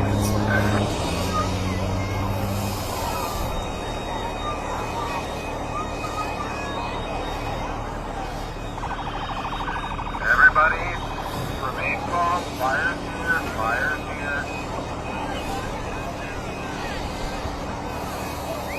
And again, only one minor injury, I think, coming down the slide. Otherwise, okay. This is a tire fire. They blew a tire, and with the aggressive braking, just like in a 18-wheeler can cause fires on their tires, a fire started, so they had to evacuate the airplane. But I was just on a road trip and I was driving behind a truck. It wasn't even a very big truck, but maybe it was like a big van, and suddenly I literally saw part of the tire kind of rip off and come shooting right at me. Thankfully, it missed us. And the truck continued to drive fine, so I guess it wasn't the full width of the tire. It didn't blow out completely. But yeah, it happens on roads, let alone in planes. But the 737 just can't get a break, huh? yeah, and it's interesting that you say that, because it was actually a passenger on the plane that indicated that they saw one of the tires roll by the front of the plane. It just kind of rolled on by, and they knew at that point there was a problem. And then they saw the smoke and so forth. Although I gotta say, the slides really do seem pretty cool. Yeah, an amusement park should have some of these slides. In Mexico City, there's this it's like a kid's city. It's really cool. They basically have all the functions of society, but a miniature version for kids to play in. And they have the whole airport and airplane and stuff like that. So they should probably install some of those slides because they seem pretty fun. Well, again, I think most people would agree that you could spare a little bit of fun if it comes to this. But listen, that being said, every day is an adventure potentially. And just like even tracking the stock market or the economy. I mean, this past week, there was a lot of talk about a viral image that went out. Here, let's post that. This was actually trying to give the impression that the economy under Trump was so horrible during first term, and that under Biden things were doing so well. By somebody who can't read a chart, that's for sure. Well, it looked like the economy was booming, but until you realize those are costs that were booming, not And grocery prices. higher lines were bad thing, bad, not good, bad. Someone just took a quick look at it and thought, oh, that's the economy's booming. It's doing great. No, those are higher prices during the 2020, post-2020 election, which is when the Biden-Harris administration was in office. Everything, cheese, alcohol, groceries, dairy, produce, and meat were all skyrocketing. Yeah, so that was obviously retracted. I guess that wasn't. So it's important. It was posted by somebody on the Biden team or something? Yeah, I believe so. And I think I think it's important to read what the graph represents before you go and make conclusions as to how good or bad it is. I think that was the issue. They didn't really seem to, it just looked good, colorful. Definitely was colorful. Yeah. The blue shows everything going up. Meanwhile, I think it is important for us to see where things are in the economy. And this is some information we just posted this past week for us to get a feel for what we're thinking. Here we go. Retail sales higher than expected, inflation lower than expected. These are all wins, and these are wins for American consumers. Did the fancy pants economists blow it? It's a technical phrase. Irredeemably, Kevin. No, they'll always have a job trying to forecast. 50% are wrong all the time. The only vote I ever look at is money. Where does money flow? Sovereign wealth, more than 50 cents of every dollar comes to the U.S. It has for the last 200 years. The minute that stops, then something's wrong. It's where the cash goes. Always follow the money. It just follows the path of least resistance for returns. It looks for the safest place to invest. Even through all the upheaval and all the crazy stuff that's happened over the last 6 months, the cash keeps a-coming. Yeah. And that's all I look at. And by the trillions under President Trump, we've talked about That's for sure. a lot of Oh, yeah. sovereign wealth heading toward the U.S. Yeah, so there has been a lot of money flowing in, a lot of new investment. Japan just announced this past week that they were going to invest, was it $500 billion? That part of their new agreement. And Trump can pick where that money is. It could be for oil pipelines, it could be for solar, it could be for anime sex toys. It could be whatever it needs to be. But that's impressive. That's unprecedented, by the way. I don't think we've ever had a situation where $15 trillion is just a mind-boggling amount of money, and that's obviously promised investments over the next decade. But still, it still is a lot of money, and we've seen inflation come down drastically, and it seems, although now it kind of upticked a little bit, but Jerome Powell was really late. He's been characterized by late. He was late to raise interest rates under Biden in order to give Biden extra credit, and he's been very late to reduce them under Trump to not give Trump credit. And yeah, that's why there's that whole beef going on. But I do think that some of his actions are politically motivated. Definitely, yeah. And it is what it is. Yeah, Trump calls him too late Powell, TOO, late, because it's too late to basically making the necessary changes. And listen, ultimately, there's still repercussions from what was being done. COVID era money's dried up because there's a lot of money either has been stopped or it was being misappropriated. Here's some fallout in Chicago. Chicago Public Schools just announced it's laying off more than 1,400 school-based employees. This includes 432 teachers and 677 special ed classroom assistants. CPS says this is part of its annual workforce planning and budgeting process. Historically, the district says more than 80% of impacted employees have secured new positions within CPS prior to the start of the school year. It's not known if the current $734 million budget deficit will impact that rehiring process. So here's the crazy thing. If you look at a chart on the amount of employees who work in education over the last 4 or 5 decades, it has skyrocketed by like 80 or 90%, except that when you look into it, it's the administrative jobs that have skyrocketed. It's the teacher jobs that basically stayed flatline. So the amount of teachers has basically stayed the same, even though there's been population growth. But the amount of administrators per teacher went from maybe one administrator for every 5 teachers to now like dozens of administrators for every teacher. And it's not just administrators, it's administrative staff. And that's where the cutting should be happening. But when I was looking there, it seems like they're cutting the teachers and the staff that help teaching in special ed classes and stuff. Those aren't the positions that need to be cut. If you have to save money, cut all the freaking administrative positions you've hired for no point over the last few decades. Just to, a lot of it has been for DEI reasons and BS, like, oh, we've not enough gay transgenders who are also lesbian on our school team, so we have to now add one that also has a pink hat, because until now they only wear blue hats. It's just completely idiotic. So there's this crazy hiring spree of administrative staff that were doing basically nothing, and those are the people who should go, not the teachers. Yeah, I think now's the time to focus on proper spending. And then now there's some positive things that have come of this, I guess, in a roundabout way. Let's take a look at this shocking story. It's not the only one like it. I've seen others similar. But what do you think about this when you think about a public servant who's there serving the community, helping out, doing the right thing? You think this is the kind of money they should be making? What do you think? A Minneapolis police officer made over $500,000 last year, and that's largely because he had so much overtime. It was almost $300,000 just in overtime. We found that overtime is at a record high in Minneapolis last year at $28 million, which was about $12 million over budget for the year. And the reason for that is that ever since George Floyd was killed by Minneapolis police in 2020, officers have been leaving in droves, and those who are left have to pick up a lot more shifts and do a lot of overtime just to police the streets. So high that the police chief took a look at it and did an audit of some of the top overtime earners to see whether the numbers were accurate and everything was kosher, and found a few problems. And so an internal affairs investigation has been launched into the officers' overtime. Yeah, so that was reporting by the Minnesota Star Tribune, and it just goes to show sometimes there's unintended consequence. To defund the police. Police are criminals. It has outcomes. All those cops probably moved to Florida or elsewhere and are making a good living being a cop, but maybe not as good as a living. I think I'm in the wrong career path, aren't I? Yep, and instead of defunding the police, what ultimately happened is the police department spending way more money because they have to pay overtime for much fewer officers. So you're getting way less protection and way higher cost per officer. And worse service. If a cop is on his third of course, shift, he's not being a good cop probably because he's exhausted and his brain can't work properly.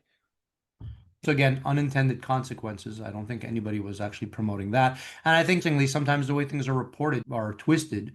We talked in the past about Alligator Alcatraz here in Florida, and the level of, there's still ongoing protests for this and that. Lately, have you caught what the latest is? The latest has to do with the food quality out there. Here you can hear Governor DeSantis from Florida defending the quality of the food and what the latest criticism is. If this is the most they can criticize, I guess they're doing all right.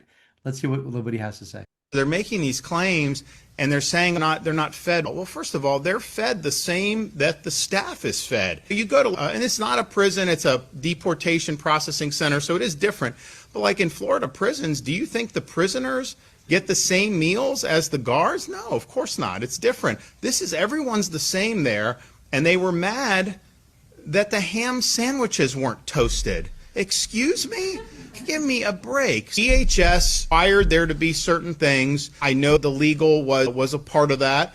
There is recreation. People say there's not, and there is. People will show. I'm confident that whatever is required will be satisfied. I think we have to draw the line. If they're not going to toast the sandwiches, that's just cruelty. That's just cruelty. To be honest, I am thinking of canceling my all-inclusive resort stay there.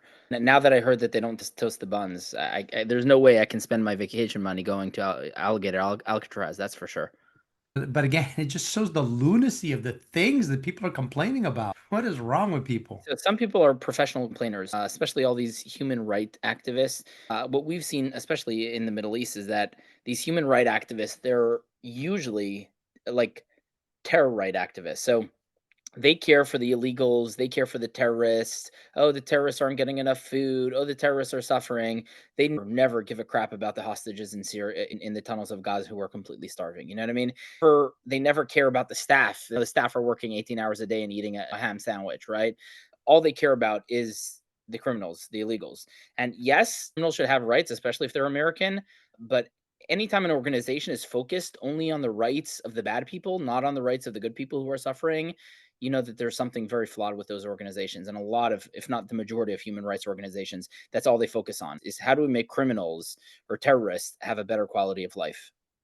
Yeah, it's kind of crazy. Listen, and ultimately, we have to put things in perspective. These were all people that have deportation orders. They're just temporarily transiting through there. I think maybe taking a step back and looking at other important events that happen on the world stage. We had, for example, Philippines was represented here in DC. We had a very strategic meeting, and I think that's something that maybe didn't get the attention it needed. The Philippines is a very important partner to the United States. Graphically, it's in an area that we need them, and they need us. South China Sea. Given who's surrounding them. Let's play a quick clip on that. How important is Philippines in that world where the president is in Asia looking and trying to reset over there and do some good tariff deals? It's more important than many other countries because it's strategic militarily in the narrative going on with China. And we need access to that landmass if we're going to talk about protecting our interests in Taiwan and that region. Also a good trade partner. A lot of manufacturing is moved out of China there. We do some business there. It would be good to have a reciprocal tariff that's low with the Philippines. It would be better. It's a good country to do business with, and it's been friendly for a long time to the U.S. So you want those metrics in deals. And I think Trump made it very clear that it's more than just trade. So many of these countries now are getting tied up into the China narrative in that region. It's right. Because we're not really in a trade dispute only with China. We're in an economic war, an AI war, an IP theft war, access to capital markets war. And this is a chess piece in that. And I think that's what you heard today.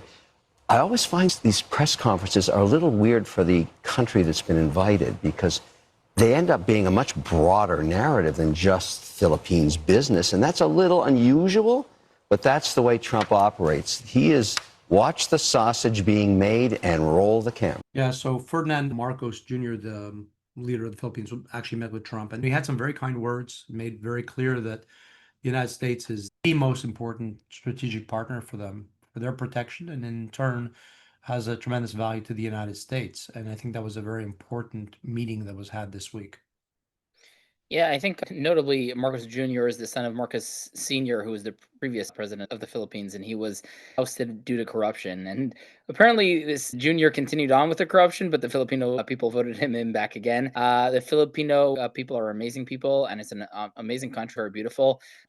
China is very, very aggressive in the South China Sea, which is probably wrongfully named the South China Sea because it's very far away from China's coast, but it's areas that China claims as their own because some of the most important shipping, and there's a lot of oil and natural gas there as well. I think the Philippines lay claim to, I think it's called the Andaman Islands there, and the Chinese border police are very aggressive, attacking the Filipino sailors on that island. So yeah, shout out to them because they are standing up to China. Really standing up to China, and that's not easy. And yeah, they're an English-speaking country. They were once almost a colony of the United States after the U.S. kind of helped them get away from Spain, from being a colony of Spain. Very, very interesting. And let's move on to the next topic. But shout out to our Filipino fans. Absolutely. Hi to everyone in the Philippines. Thanks for watching and listening. And maybe one next thing we can put up, there was a sort of cryptic statement that was made by Deputy FBI Director Dan Bongino that no one seems to quite know what it means, but I'll read it and maybe we can see if anyone can help us figure it out. It says, do you want to read it? During my tenure here as the Deputy Director of the FBI, I have repeatedly revealed to you that things are happening that might not be immediately visible, but they are happening. The Director and I are committed to stamping out public corruption and the political weaponization of both law enforcement and intelligence operations. It is a priority for us. But what I have learned in the course of our properly predicted and necessary investigations into these aforementioned matters has shocked me down to my core. We cannot run a republic like this. I'll never be the same after learning what I've learned. We are going to conduct these righteous and proper investigations by the book and in accordance with the law. We are going to get the answers we all deserve. Yeah, and your references predicated in necessary investigations, basically saying they're not frivolous. There aren't investigations that are going to retaliate against other politicians or what have you.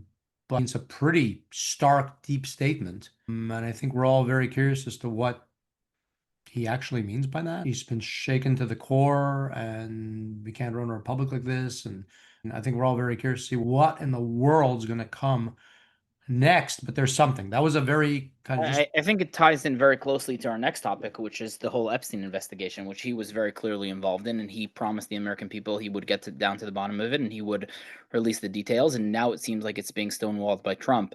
I don't know exactly what he's referring to there, but it definitely has something to do with that whole investigation. I think the Epstein investigation is less about blackmail, even though that's what most people assign it to. It's probably more about you scratch my back, I scratch yours, favors, and stuff like that. But it's been very interesting. Yeah, listen, ultimately, there's been a lot kind of floating around. We know that there's something going on behind the scenes. What actually is going to come of this, I think, is left to be seen. And the media was going and jumping on this supposed birthday letter that Trump had sent to Epstein at some point. And people that know Trump directly, and I think anyone that has observed Trump for any amount of time, don't really believe it's in character at all that he would send something like this, but it hasn't stopped there being some memes. Talk about cryptic. and That was thing. definitely a cryptic message. Whoever wrote that. Yeah, somebody put that in there and saying it's from Trump. So, well, let's look at one of the online things that's being done, basically just stirring the pot with this. Here we go. We gon' party like it's your birthday. We gon' sip Bacardi like it's your birthday. So it basically shows Trump writing a birthday letter to Epstein, and then this is what the Wall Street Journal claimed that that's a the new story. leak that they discovered supposedly. And there is a letter supposedly, but everyone is saying it's Ghislaine Maxwell or someone else that wrote a letter and just wanted to, but there wasn't. It just seems like Trump says, I don't go around drawing naked girls, I don't draw. I can't see him drawing. I've never seen him sketch anything in his life. Also, the things that were written there is just not the way Trump tends to speak. That's what I'm saying. It's just so weird. Like, it doesn't even seem to match up in any way, shape, or form. So who knows? Even Elon, who is not on very good terms with Trump at the moment, right away came out and said, this sounds like BS to me. This sounds like mainstream media trying to push a narrative that just doesn't exist because it just doesn't fit the character. And remember, he was in the White House for a long time and he got to know Trump very closely. This letter does very out of character. It seems like it's BS. That's been one of the contentions, that part of what's causing some of these problems with releasing information is that apparently over the last many years, the powers that be at the time have planted certain things so that as like a safety mechanism. So if anybody ever wants to release the documents, there's all this other trove of things that have been added in that would prevent someone on the Republican side from wanting to share it because it would have incriminating evidence in there, which again begs the question, if there was anything incriminating against Trump, everyone would agree that they would have used it against him. They tried everything to keep him from getting in office. They absolutely would have used that. So it speaks counter. And the question is, could they use it against Trump without exposing themselves? Because remember, Sure, they could. Like everything else, they carve out every little piece of information that they want, and of course they would have. But this kind of puts it in perspective. So this is a painting of Bill Clinton in a dress, blue dress, red heel, in a chair. Now, of course, this never actually happened. The artist painted somebody and then changed the face to put Bill Clinton's face on it. But what's fascinating about this odd Bill Clinton in a woman's dress and high heels is that the painting was hanging in Epstein's Manhattan mansion in New York. And the way people know that is someone snapped a picture of it, and that's how that became public. And apparently the artist was Australian, claimed that she had no political views and wasn't trying to make a statement, but it's certainly an unusual thing. And the meme that's up here on the screen says the Clintons invited Epstein to the White House 17 times. And then it says, but Democrats think the guy that kicked Epstein out of his country club is the pedo. Again, it is what it is. All this just stirs the pot. But that's a rather amusing picture of Bill Clinton. Yeah, to be honest, I think I read about this picture years and years ago, and I tried to search for it on Google, and I couldn't find it. So it's nice to actually see this infamous photo. Yeah, and like I said, it came to light when someone snapped a picture of it while it was hanging on the wall in Epstein's mansion in New York. Kind of weird. And, so the question, I guess, in everyone's mind is, what do Americans really think overall about this vis-a-vis Trump? What are we thinking? Of course, I certainly, you would like to see the answers as to what's missing in the information. But the question is, so overall, how are things changing the perception here in the United States of the Trump presidency? That's really, I guess, the last question to ask regarding this for the time being. And let's take a look at what the answer to that is from CNN. Look, I think this one surprised me a bit because of all these complaints online going after Trump and the Epstein files. You might think his approval ratings were going down, Republicans. If anything, they're going up. Republicans who approve of Trump, look at our CNN poll. The prior one, 86%. The one out this week, 88% were Republicans. How about Quinnipiac? The prior poll, 87% approve of Republicans. This week out, 90% were Republicans. If anything, Donald Trump's approval rating has gone up since this whole Epstein saga started. He is at the apex, or close there too, in terms of his popularity with Republican voters, Epstein files, complaints, or not. You just proved that not everything online is real Yes, in real life. Who knew? Amazing. Twitter and X are not reality. Is there any reason that you can find that this hasn't taken hold and hurt him? Yeah, on X, all you hear about is the Epstein files. But how about out in the real public? Republicans who said the top issue was Epstein case. The answer is one, and not 1%. One responded. This is a great little finding that Ariel Edwards-Levy, who of course is part of our polling unit, found. Just one single Republican said that the nation's top problem is in fact the Epstein case. Not much of a surprise that therefore Donald Trump's approval rating has not suffered with Republicans because of the Epstein case. Because the bottom line is most Americans say it's not high up on their priority list. Yeah, so it's funny how perception can change. If someone spends their time on X, it gives the impression that this is a much bigger sort of impact. But if you spend your time anywhere else in the broader media and so forth, and you directly poll and ask the question, people don't seem to be. And I can tell you, I, for one, would like to have as much information on all the Epstein files and everything else, but it hasn't changed my point of view or hasn't slowed things down. Here's the thing. Trump has been doing a lot of good things. He just recently announced that he's going to empower, basically sign an executive order that will allow the police to remove homeless people from the streets and send them to institutions. And that's a phenomenal thing that the vast majority of Americans love. He's finally cleaning up the streets. I mean, America has started to feel a third world country because of all the homeless in the streets, and he's finally cleaning this up. The question there was, Trump's popularity among Republicans has skyrocketed, right? I think if the question was more specific, what do you think about Trump's opinion on the Epstein case? That, I think, a huge swath of Americans definitely disagree with whatever Trump is doing there and obfuscating and hiding. The Americans voted Trump in order to put these elite who always escape justice to justice, right? And for some reason, Trump is letting this continue to happen. And I think Americans care about that, and especially Republicans care about that, because that's one of the reasons why they voted for him. And I think on that specifically, they're unhappy, even though with his performance as a whole, they're very happy, right? Again, cleaning up the streets, this is something we've been waiting for decades, and it's finally happening. So he is popular, but I think specifically on the Epstein case, Americans really want answers, and hopefully Dan Bongino will get us those answers like he promised. Well, and obviously he's number 2, so he needs to have number 1 to agree with that. But yes, and we're all looking for that. It's just that overall, that shouldn't. What the left is hoping is that it totally mars and distracts and stops any progress, and it's not. And the country continues, and there's a lot of positive things. Meanwhile, if we look at what happened just a few years ago, through up until this election, there's been nothing but scandal regarding, essentially now, as we can see, outright lies that were fabricated. It would appear to be fabricated by the Democrat National Committee, by Hillary Clinton's campaign and operatives for them. And now it appears that Obama directly, while a sitting president, was actually working to subvert the possibility and then the eventual outcome of Trump getting in office. So, I mean, that's a massive bombshell that is now still unfolding before our eyes. Let's start with a introductory video to open the discussion. The Russia-Russia hoax. Russia was made up. Russia wrong. Russia. I never worked for Russia, and you know that answer better than anybody. I never worked for Russia. Not only did I never work for Russia, I think it's a disgrace that you even asked that question. 4 years of that, but the president was wrong. It never should have been Russia. It should have been Obama all along. This story has gotten some attention over the past few days, but it's hard to follow, and we think that in many ways people have probably moved on, and we get that. But the basic accusation has not changed.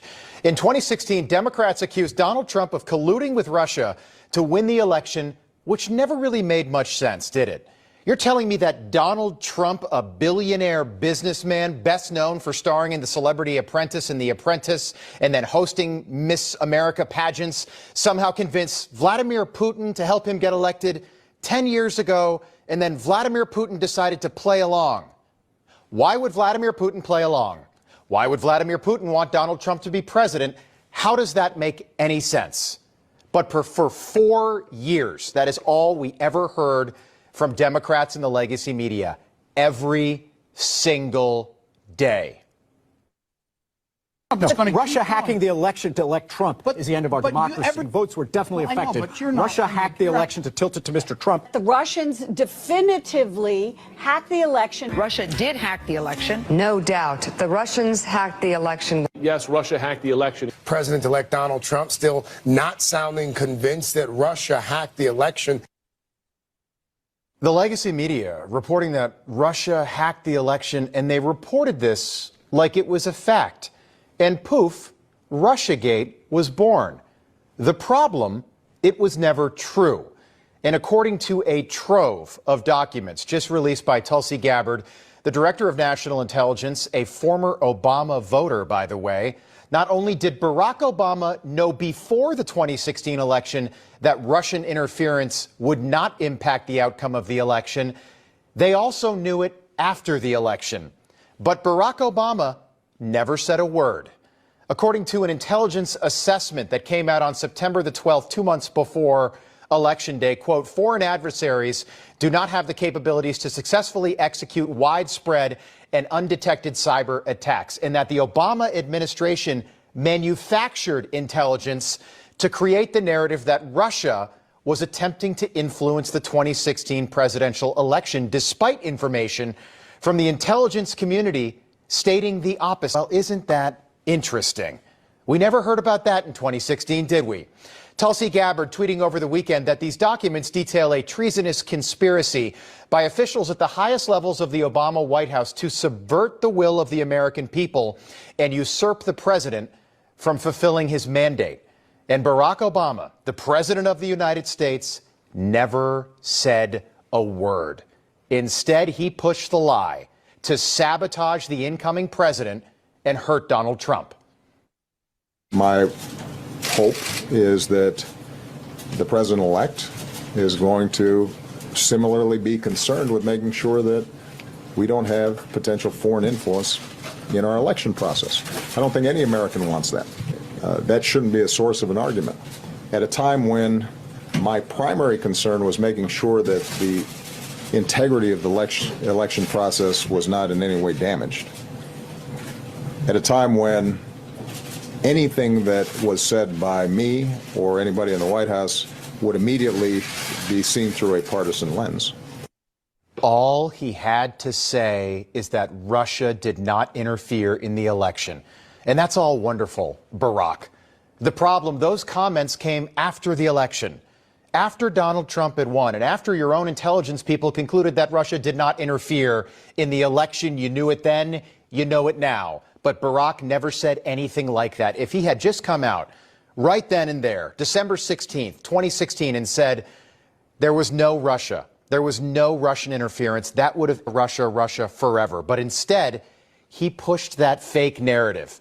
That led to a 4-year effort to overthrow Donald Trump. On December 8th, 2016, 1 month to the day after the election, President Obama's daily brief contained a document that stated, quote, "We assess that Russian and criminal actors did not impact the recent U.S. election results." But Barack Obama never said that. He never said a word. And somehow the very next day, the Washington Post told the exact opposite story. Here's the first real Trump-Russia headline. Secret CIA assessment says Russia was trying to help Trump win the White House. And after that, it never stopped. For 4 years, Americans were told by their own government that Donald Trump was a Russian asset, that the former host of The Apprentice was working for Vladimir Putin as some kind of twisted double agent, and people believed this. And just weeks after that, on January 6th, 14 days before Trump would take the oath of office, the Obama administration made it official. They released a 25-page report that stated, quote, "We assess with high confidence that Russian President Vladimir Putin ordered an influence campaign in 2016 aimed at the U.S. presidential election. We further assess that Putin and the Russian government developed a clear preference for President-elect Trump." And just like that, Russiagate became policy. Let that sink in for a moment. A sitting American president essentially made up a story, invented a story about the incoming president to destroy his presidency before he took office. The only American president, by the way, who never left Washington after his term. Barack didn't want to give up power. Barack stayed in Washington. He's still in Washington. Barack Obama, the Wizard of Oz after all. He always has been. After that, Hillary Clinton said this for the next 4 years. It's very clear that Russia succeeded. They believe that they were able to influence the minds and even the votes of Americans. So why would they stop? They really want to pursue their agenda of dividing us, undermining trust within our country, helping to elect someone who is favorable to their agenda. All lies. In 2018, right in the middle of Donald Trump's first term, the New York Times and the Washington Post won the Pulitzer Prize for reporting on a fake story. Let that sink in. And even when the director of the FBI said over and over again, Barack Obama still said nothing. There should be no fuzz on this whatsoever. The Russians interfered in our election during the 2016 cycle. They did it with purpose. They did it with sophistication. They did it with overwhelming technical efforts. And it was an active measures campaign driven from the top of that government. So that was a hostile act by the Russian government against this country? Yes, sir. In that time frame, there were more than the DNC and the DCCC that were targets. Correct. There was a massive effort to target government and non-governmental, near-governmental agencies like nonprofits. All lies. And even then, Barack Obama never said anything. He knew it was a lie. He knew it was fake. He never tried to stop it. An American president deliberately trying to destroy another American president. Matt Taibbi, investigative journalist, tweeting, "The new documents released by Tulsi Gabbard leave no doubt, none, that the Barack Obama White House invented a phony espionage scandal to hang on the incoming Trump administration. The only question is, what kind of idiot thought this was a good idea?" Which is a very good question. It cost the American taxpayers over $40 million to investigate. $40 million to investigate a fake story. And the legacy media covered the fake story every day for 4 years, every single day. It was Russia when it should have been Obama, Obama. But today, tonight, when you scroll the CNN homepage, you can't find the story anywhere. We looked.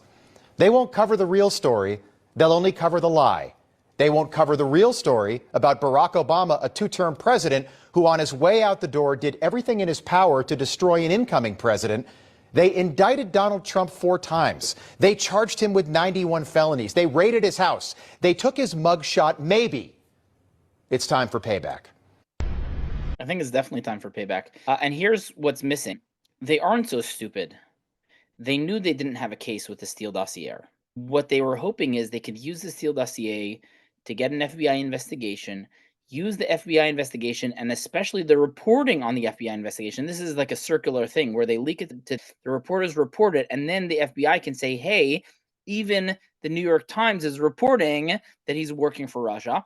And then they use that to get a judge to authorize tapping his phones. They didn't actually tap the phone lines. That's not what they do anymore. They use cyber tools to access his phones and of the rest of his team.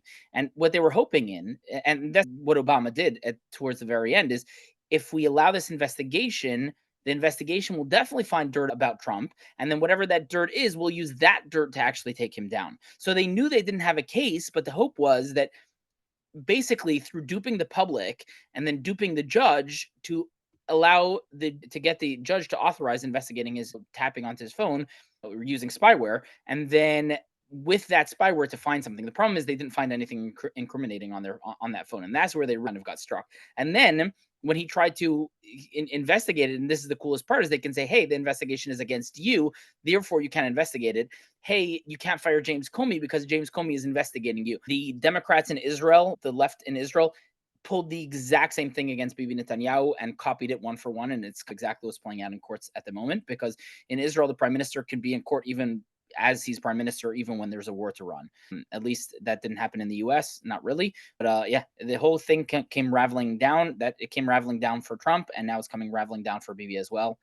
Yeah, listen, they did stop people. We had General Flynn, who was removed, arrested. They chased after him.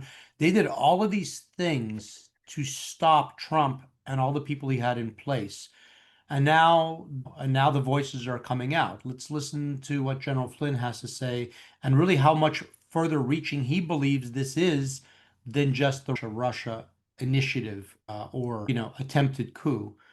Let's listen to what he has to say. So I think it's fascinating. He's the first voice that I hear saying quite the things he's saying. The other things that I think are going to come out, and we've heard a little bit about this, but I think these assassination attempts against Trump were almost last-ditch efforts post the departure of Joe Biden from the scene and Kamala Harris coming on the scene during the campaign season. And I think that these assassination attempts, they're going to have to be relooked based on what Tulsi Gabbard just exposed. I think we need to start really looking at these assassination attempts once again, because we know that the CIA was involved in the assassination of JFK.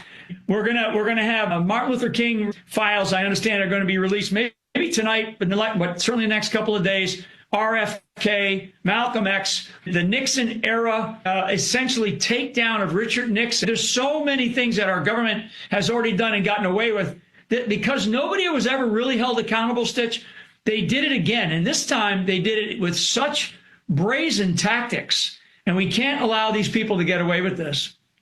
General, my biggest fear is that the assassination attempts on President Trump's life go again to the highest levels of the intelligence community here in the United States. And again, I felt like we got no investigation, no real accountability for any of this, and a whitewash of it. That's really the bigger, broader concern, is just how much deeper does all this go? Listen, they tried to assassinate him twice. And I'm saying they very deliberately. Yeah, I mean, they tried to stop him. They tried to cancel him. They tried to grab him by the pussy. They thought that would end his career. Then they tried the whole Russia investigation. Then they tried to indict him with Alvin Braggs, who basically said, give me the position and I'm going to take down Trump. And then they tried, maybe the mugshot will work. When everything else failed, they tried to assassinate him. It failed the first time, and then thankfully it failed the second time too. Yeah, and whether or not, because actually the ruling regarding presidential immunity that actually protected Trump on some of the things they were trying to do against him may likely protect Obama as well. It's left to be seen what actually can happen. But if nothing else, I think Trump, using his tongue-in-cheek sense of humor, let's look at what he posted on his Truth Social media platform this week. Of course, an AI depiction of someone getting arrested. Let's take a look. No one, especially the president, is above the law. No one is above the law. No one is above the law. No one is above the law. Nobody is above the law. No one is above the law. Nobody is above the law. No one is above the law. No one is above the law. No one is above the law. No one is above the law. No one is above the law. No one is above the law. No one is above the law. No one is above the law. Oh, son of a bitch.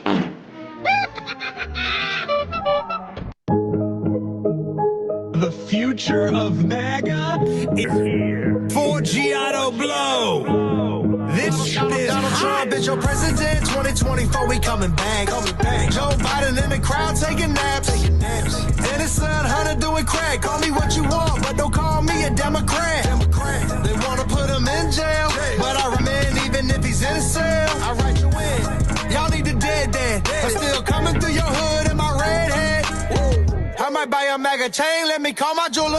I'm exposing all these rhinos like I'm Laura Loomer. We still don't have the manifesto from the trans shooter. Your girl like AOC, I want a girl like Brad Cooper. Woo! Real MAGA gang, you know how. And The reason that it's remarkable is that's Trump posted this, or someone from his campaign or from his organization posted this. So it shows an AI depiction of Obama being arrested and being in jail. Listen, Obama has immunity, but everybody else on his team doesn't. He didn't pardon everybody like Biden did on the way out. And again, with Biden, due to the auto pen, hopefully some of that can be revoked. But with Obama, it doesn't seem like he pardoned his entire team. So hopefully, even if he can't go down, everybody around him can go down, and hopefully they will, because it's time that the elite aren't above the law, even Hunter Biden. Yeah, no, absolutely. And if nothing else, in the court of social media, in the court of public opinion, he certainly was going to be tried as well.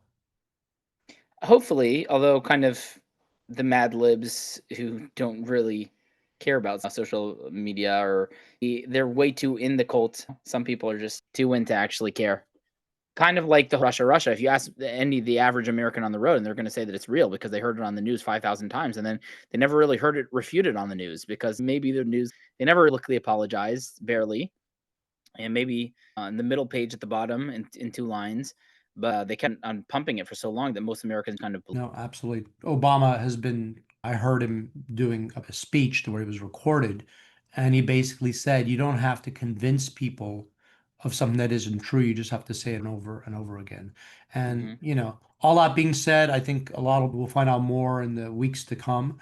This has been a pretty crazy week as it is. We did lose a couple of good people. We lost Hulk Hogan, whether you were into the WWE. He was a sort of good guy who brought a lot of joy to a lot of people, especially a lot of young people. And we found this one video that actually, I think it's kind of a nice little tribute to him. Let me just put that on. This is a 6-year-old meeting Hulk Hogan and recounting how the last time he met him, he was 3 years old. Oh, no, brother. Well, let me tell you something, brother. When you walk in this beat shop, I'm surprised that you still got the shirt on, Jack.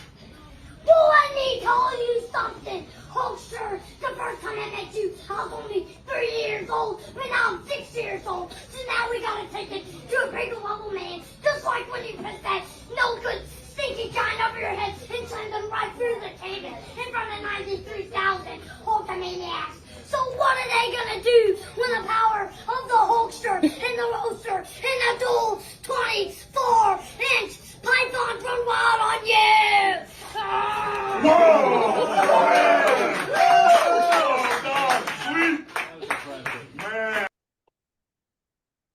And for the haters, some people say that wrestling is fake, but it seems based on our reporting that a lot of politics and a lot of what the media reports as news is fake as well. So WWE is like deliberately fake. I mean, it's fun. It's designed for it's entertainment.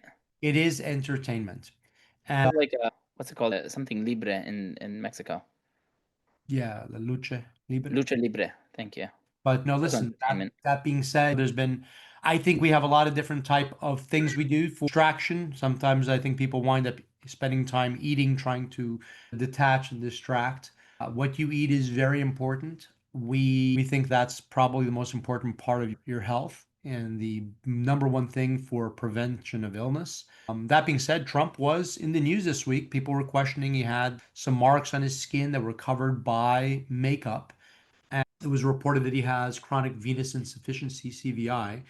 For people that are familiar with varicose veins that a lot of older people get, this is similar in that blood pools in various extremities and causes discoloration. But I think that the reports Trump's imminent death were somewhat exaggerated, let's put it that way. But that being said, what we eat is super important. And I think that sometimes even when people are trying to eat the right way or the right thing, they might not always obtain the results they want. No fault of their own. True. That is definitely true. Yeah, so one such thing has to do with seafood, shrimp, even fish. It's scary. That's really scary because you really, people are trying to eat the right thing and they get duped. Here, let's listen. It's America's favorite seafood, shrimp. We eat 1.3 billion pounds of them a year, but how much of that is really fresh, caught from the Gulf? We ordered shrimp dishes we were told were from the Gulf at 6 popular seafood restaurants, and what we found might surprise you. Lise Guerrero investigates. Shrimp. It's the most popular seafood in America. But experts say more than 90% of the shrimp we eat is actually farm-raised overseas. And you may not know it by the way some restaurants advertise their seafood. So what about the shrimp you've ordered? Where does it really come from? We put some well-known seafood restaurants to the test and found something fishy going on. We've got shrimp. At Bubba Gump Shrimp Company, a nationwide chain based on the movie Forrest Gump, Bubba Gump Shrimp's what they got. you may think they'd catch their shrimp fresh from the Gulf, just like in the film. We went to their Times Square location in New York and ordered this delicious-looking shrimp dish. Are those shrimp from the Gulf? I'm not 100% sure where they're from. But after he says he checked with the chef, the waiter came back to our table. These are definitely Gulf shrimp. But are they really? We sent our samples for analysis to 2 independent labs, and both agreed. Definitely not Gulf shrimp. So where are they from? It's the most commonly farm-raised shrimp in the world. They're frequently farmed in Asia, South America, India, China. So not the Gulf. We also tested the shrimp at Filet Gumbo Bar in New York City. People rave that you have the best gumbo in New York City. Absolutely. Chef Eric McCree touts Louisiana culture and cuisine on his menu. Are the Louisiana barbecue shrimp from the Gulf? Yes, they're from the Gulf. But our labs say they're from the Pacific. They told us that it was actually imported and not from the Gulf at all. Don't you think that's misleading to customers? I'm the wrong person you're asking that question. So what's the big deal? Craving Does it fish, really maybe make any cod or difference? some red snapper? Well, studies show you may actually be getting duped fish instead, a completely different, usually cheaper fish than the one you ordered. It's called seafood fraud, and studies have shown it's happening in quite a few Chicago restaurants. Is your seafood catfishing you? If you took labels off of all of your fish, would the public be able to tell what's what? Maybe not. We're here at Hooked on Fish Market in Edgewater to see if diehard seafood lovers like Kathy can actually tell one fish from another. That's trout, but it could be salmon. That one I think is halibut. And because it's hard to tell just by looking at them, experts say seafood fraud is flourishing around the country. The most common is when a high-value fish, something really expensive, is swapped for something that is quite cheap and is potentially dangerous or caught unsustainably or illegally. Dr. Valentine says the fraud is so prevalent, it's hard to believe it's not intentional. A 2019 study by Oceana found 1 in 5 fish samples tested was mislabeled, and seafood was more frequently mislabeled at restaurants and smaller markets rather than larger grocery chains. But in Chicago, the problem is worse, especially for one particular fish. Previous analyses in Chicago, for example, found that about 71% of the salmon tested from restaurants was fraudulent. So which types of fish are most likely to be swapped out for a cheaper knockoff? Per the Oceana study, 45% of red snapper samples were actually tilapia or grouper, while 55% of sea bass samples were switched out for perch or tilapia. Between each of those fish, the price difference can be up to $30 per pound. Dr. Valentine says farmed salmon is often sold as wild-caught salmon. And then there's the issue with sushi. We can see tuna. When you get tuna at a sushi restaurant, can actually be escalar. And one of the real problems with substitution, such as escalar, is that it comes with a number of health risks. Either it's a species high in mercury or histamines if you have allergens. Pretty disgusting, if you ask me. That's part of the problem, even when you're trying to eat the right thing. So I guess the conclusion is, and as they point out from 2 different stories, one by Inside Edition, another by local Chicago area reporting, the reality is that large supermarket chains tend to not be involved in this type of scam, but smaller markets can have this. And then restaurants, it's important to, and it doesn't matter, you can see there's national chain restaurants that are doing the same thing, but get to know the And chef. fancy restaurants too. It's not just if you go somewhere nice, then it's not going to happen. It happens in very nice restaurants too. Well, get to know the You're chef paying a lot at of your money. restaurant, the actual chef. And they'll know. They actually know the truth. And the reality is that there's so much pressure on pricing. One of the things, first of all, I avoid any Any farmed fish, it's not kind of my thing. I stay away from that. We have video we're not going to put up, but with regards to the shrimps, what's crazy, like I live in I actually Florida. want to watch that. You do? You really? It's kind of disgusting. I want to watch that because it's I live in disgusting. Florida, and we have the Gulf of America now, the Gulf of America, right here, all the way down to the Keys, all the way to the top of Florida, to the Panhandle, and yet you would be hard pressed to find wild caught fish of any kind and to find wild caught shrimp. The shrimp are not Florida shrimp. They are typically from Taiwan, Vietnam, who knows where. They're brought in from other countries. What most people don't realize is the regulations for importation of the seafood is so lax. There's almost no controls of to what's coming in. And okay, I'll put up this other video. It's disgusting because they basically what they do is they inject materials into the shrimp to plump them up and make them look like they're much bigger, heavier, and they could sell less shrimp per pound because most of it's just basically what the substance that they put into them. It's usually a saltwater-based solution. They do it to meats as well No, sometimes. but this is like a gel looking. It's just horrible because it's clear you can't really tell. But this is what you're eating when you're eating shrimp. I used to love shrimp. I used to eat them all the time.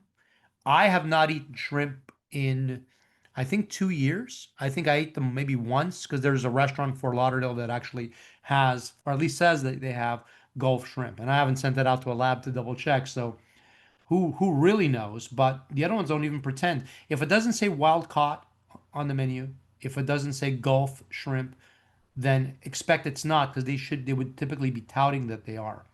And even if they do tout it, chances are they may be lying. They may be, and that's why I said you want to get to actually meet and speak with the chef at whatever restaurant if you're going to spend your money there. All right, let's take a look. For those easily disgusted, you may want to look away. But here.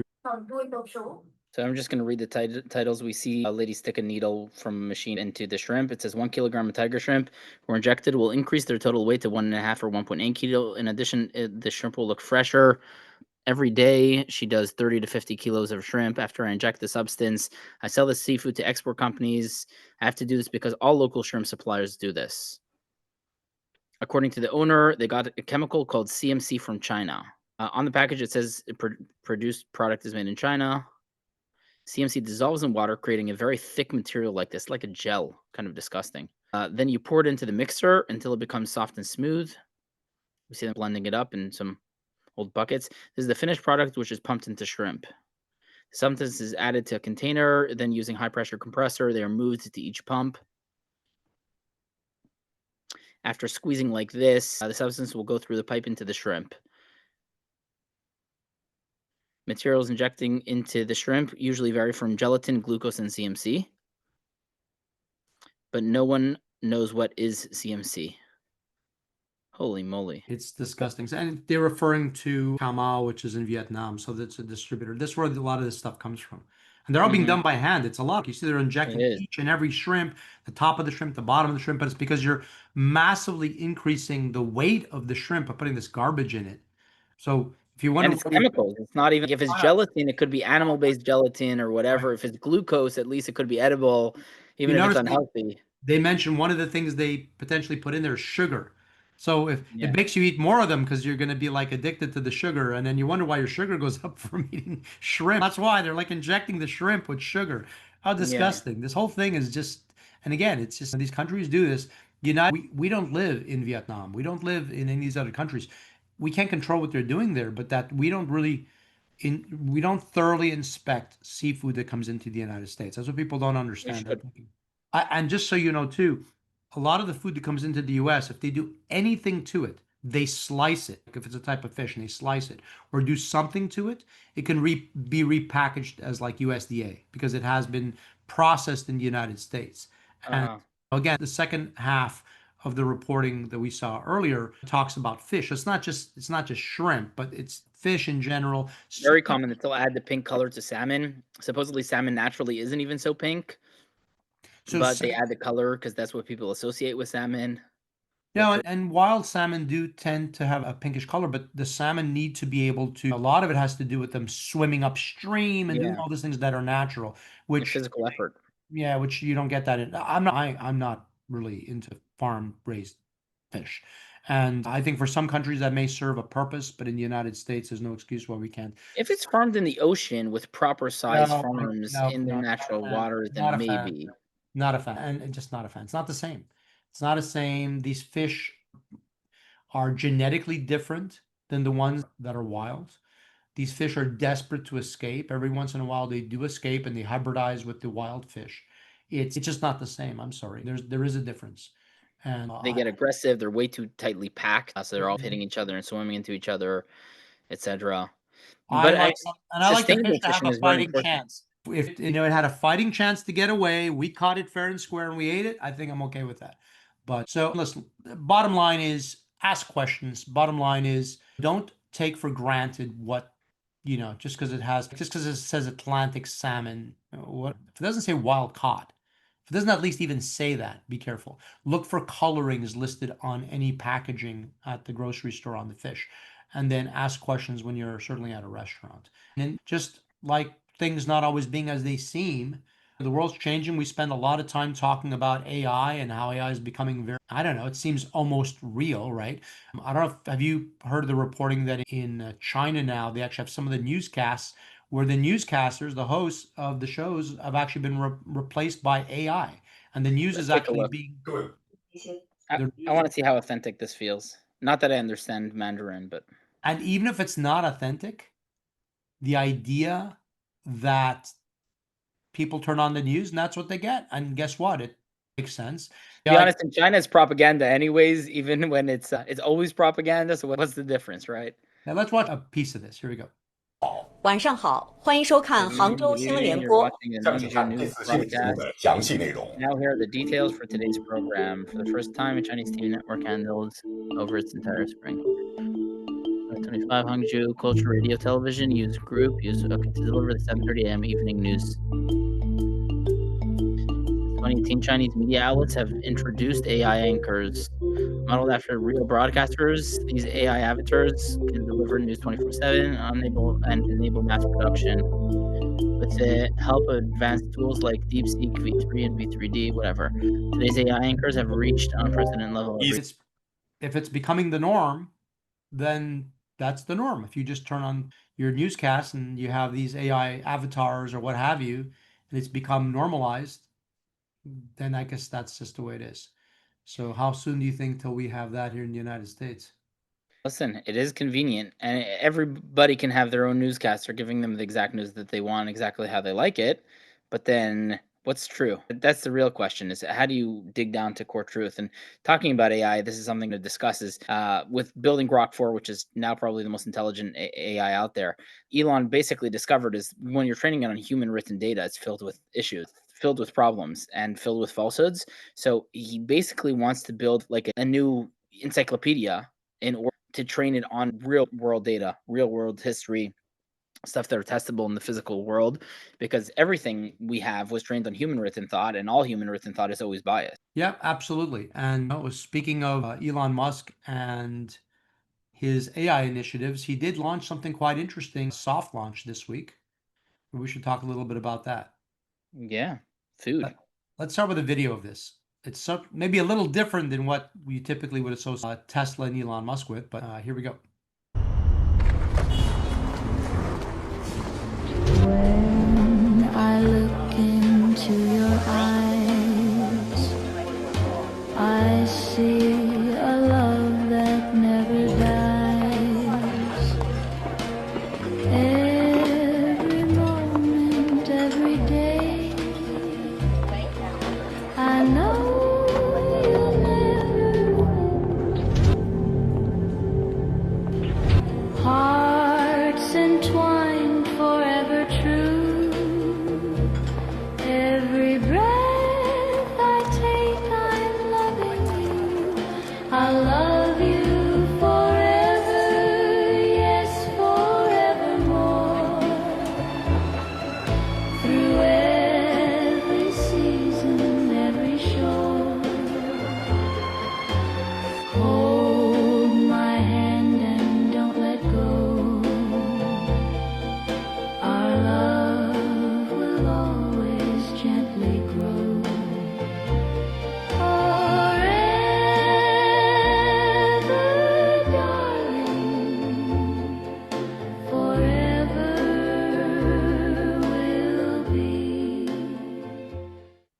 So for those that didn't see, that's the new Tesla diner.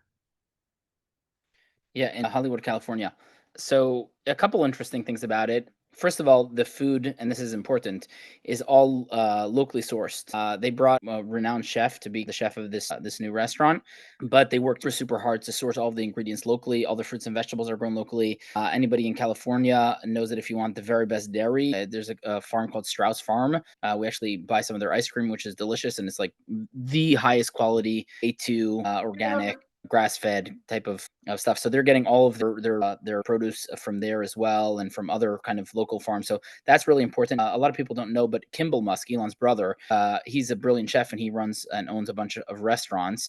It's worth listening to an interview with him because he's really focused on kind of farm to table and using all the ingredients at hand and stuff like that. So that's something that's really worth noting. It's also worth noting that they said that if this succeeds, they may roll this out to additional superchargers nationwide and even worldwide, basically replacing Tesla stores with these Tesla diners. Because if you go to the Tesla store to see Tesla vehicles and figure out how to charge it, if you go to the Tesla diner with 80 superchargers, it's kind of happening right then and there.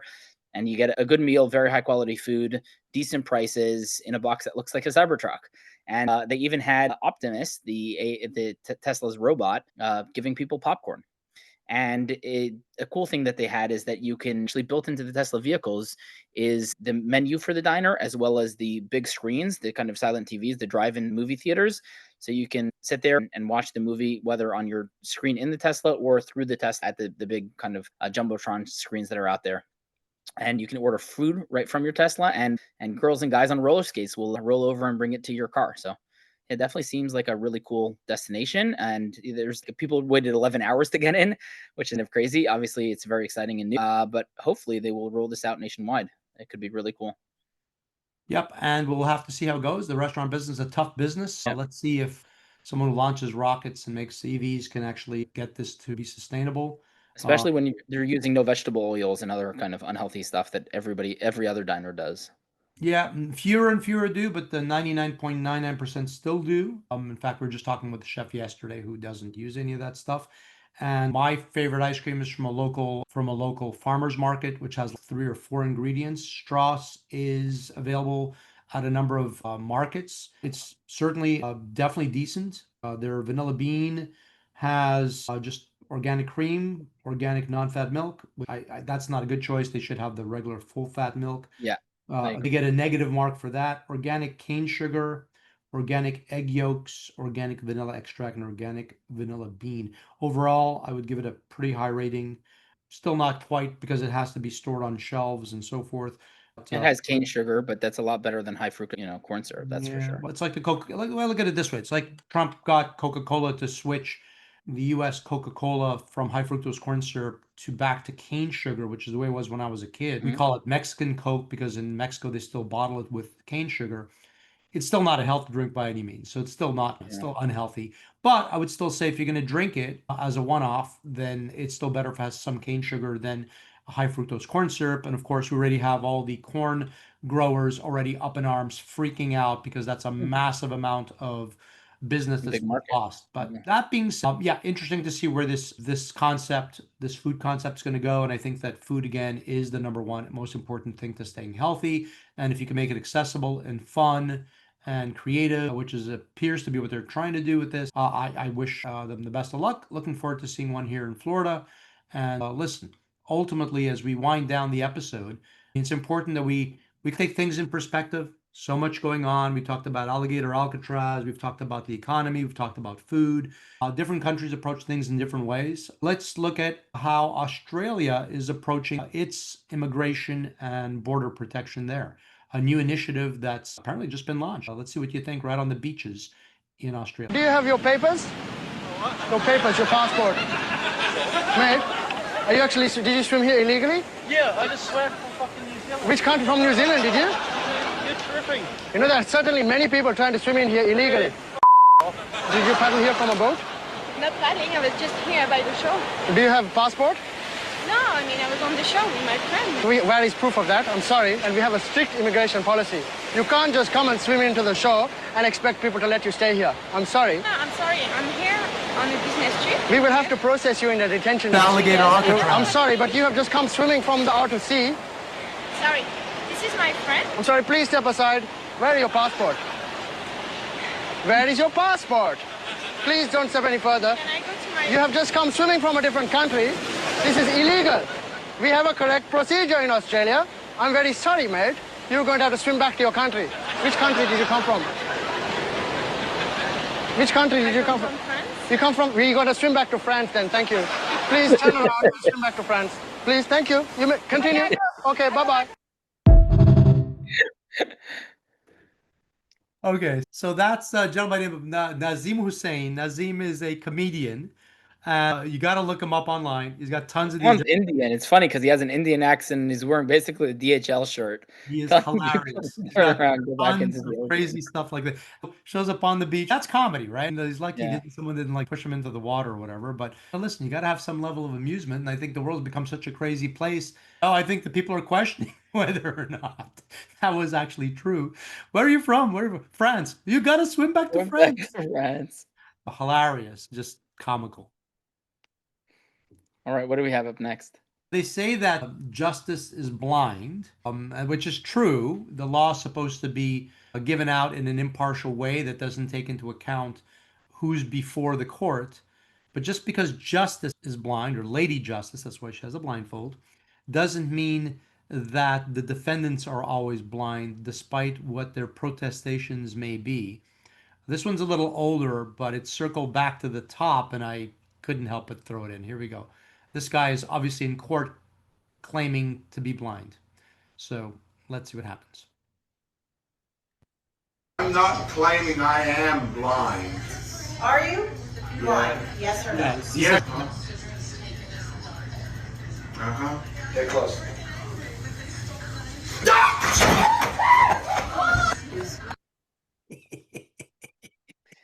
That guy put the listeners big head or something on him and sneaks up on him. He opens his eyes and he jumps off the chair. So I guess he wasn't blind after all, right? It's funny. I think it's hilarious how he starts out by saying, "I'm not claiming I'm blind." And they ask him, "Are you blind?" He goes, "Yes." Very reliable testimony there. Like it just maybe he's blind to his blindness. Yeah, no, you never know what to expect. Kudos to the prosecutors or whoever came up with the idea of having someone put that mask on. You just never. I mean, listen, if the guy says he's blind, one way to find out for sure. Technically, blindness is a spectrum. So somebody who's 80% blind can still be categorized as fully blind, but then they may be able to still see. But who cares? It's funny anyways. And the guy's probably an imposter. So. Yeah, I think the guy was lying. Just is what it is. To jail, right to jail. Taking a clip from Parks and Recreation. Meanwhile, literally on Florida highways, this was actually seen and shared with us by our kids. Here you go. And behind the truck it says, "Caution, this truck is as full of horseshit as Kamala Harris." That's funny. And it's a dump truck, which I think actually had horse manure in it as was driving down the highway. I guess someone still hadn't been and still isn't a Kamala Harris supporter. Welcome to the great free state of Florida, such is Florida. And listen, ultimately, we do know that Hunter Biden had a very long interview. I think his interview is longer than this podcast episode even is. And he went on and on, basically throwing the Democratic Party right under the bus, essentially saying how cocaine is really not that bad. It's probably not as bad. And not just regular cocaine. He was talking about how crack cocaine isn't as bad as alcohol. And he goes on and on a rant. And he's just kind of out. Babylon Bee, of course, couldn't help but put up a clip regarding, basically summarizes his entire interview. Hunter Biden warns that without illegal immigrants, the price of prostitutes and crack will skyrocket. That is true. It's true. That is true. So maybe that's his take on we got to let illegals continue to flood into the country and not vet anybody and so forth. You need to get the price of that crack cocaine down and the prostitutes down. But then it's an unfortunate economic consequence of Trump's enforcement of the border. That being said, we saw earlier we had the Philadelphia Phillies. They actually did a little sort of setup with their mascot, which did a play on Coldplay. They won't let it go. This is at a more recent game. They actually kept harping on this whole Coldplay thing. They're going to try to get every last ounce of energy out of this thing possible. Let's take a look. Hear me. Fanatic, are you able to hear me?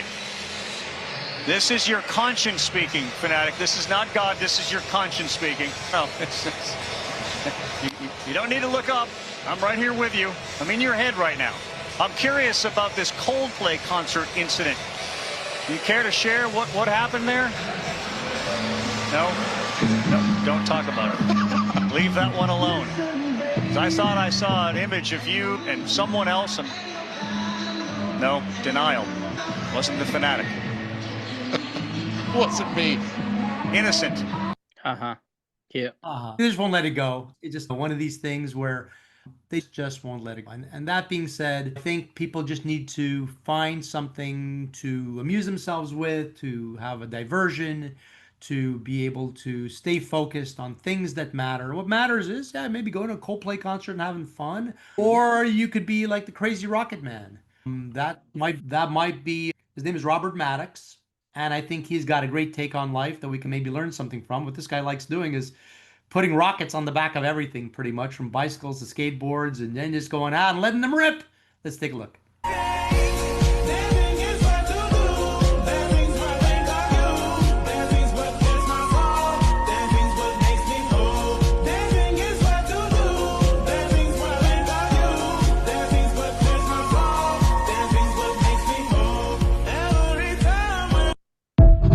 That's some crazy ass shit right there. Actually badass, to be honest. Yeah, pretty cool. Looks like Be fun. an old guy. Isn't that the kind of old guy you want to be?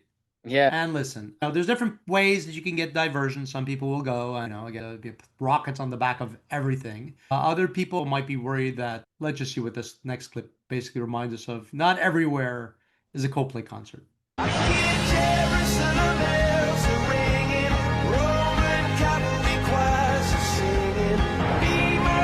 So that is a gentleman's club, aka strip club somewhere called the Penthouse, and it has a sign that says, "Don't worry, guys, Coldplay isn't here." So you won't be outed if you walk in the doors. Yeah, it really got attached to Coldplay. It's like endless. It's like, really. You think it's dying down, maybe. And I think the Philadelphia Phillies just ran it to the ground. I don't think there's any more they can say about it. But look, I think the memes best will continue, and when people are caught on the kiss cam, that will continue. But in terms of just being part of mainstream culture, no, I think it's dying down. I agree with you. That said, the fact that we all know about it is crazy. And the fact that the algorithms decided that this is content that everybody should see is just interesting. But the algorithms control our life and our thought process, because they control what we view and what we don't view. Yeah, and just maybe make a point that some people may not be aware of. The way that whole thing became popularized was not because of Coldplay. They had it up on the Jumbotron or the large screen, and so the people there saw it. But that was it. There was a young lady who happened to be filming the concert that filmed the screen and then posted it because she thought it was funny, because it looked like they had outed somebody. And her post went viral. That's how, really, it's not Coldplay's fault that this became such a big international sort of meme. It's the young lady who actually posted it on her thread, and that thing just went crazy viral, and it has now become the thing. And for this news cycle, it even has overwhelmed, I think, a lot of the other, maybe more important news. That being said, I think we've covered as much as we can cover for this episode. And with that bombshell, it is time to end. This has been great. Thank you, Joe. Yep, one more down. Episode 18. We'll see you on episode 19 soon enough. Thanks for Awesome. stopping by, guys. Bye, guys. Bye, everyone. Bye, yo. Bye, Joe.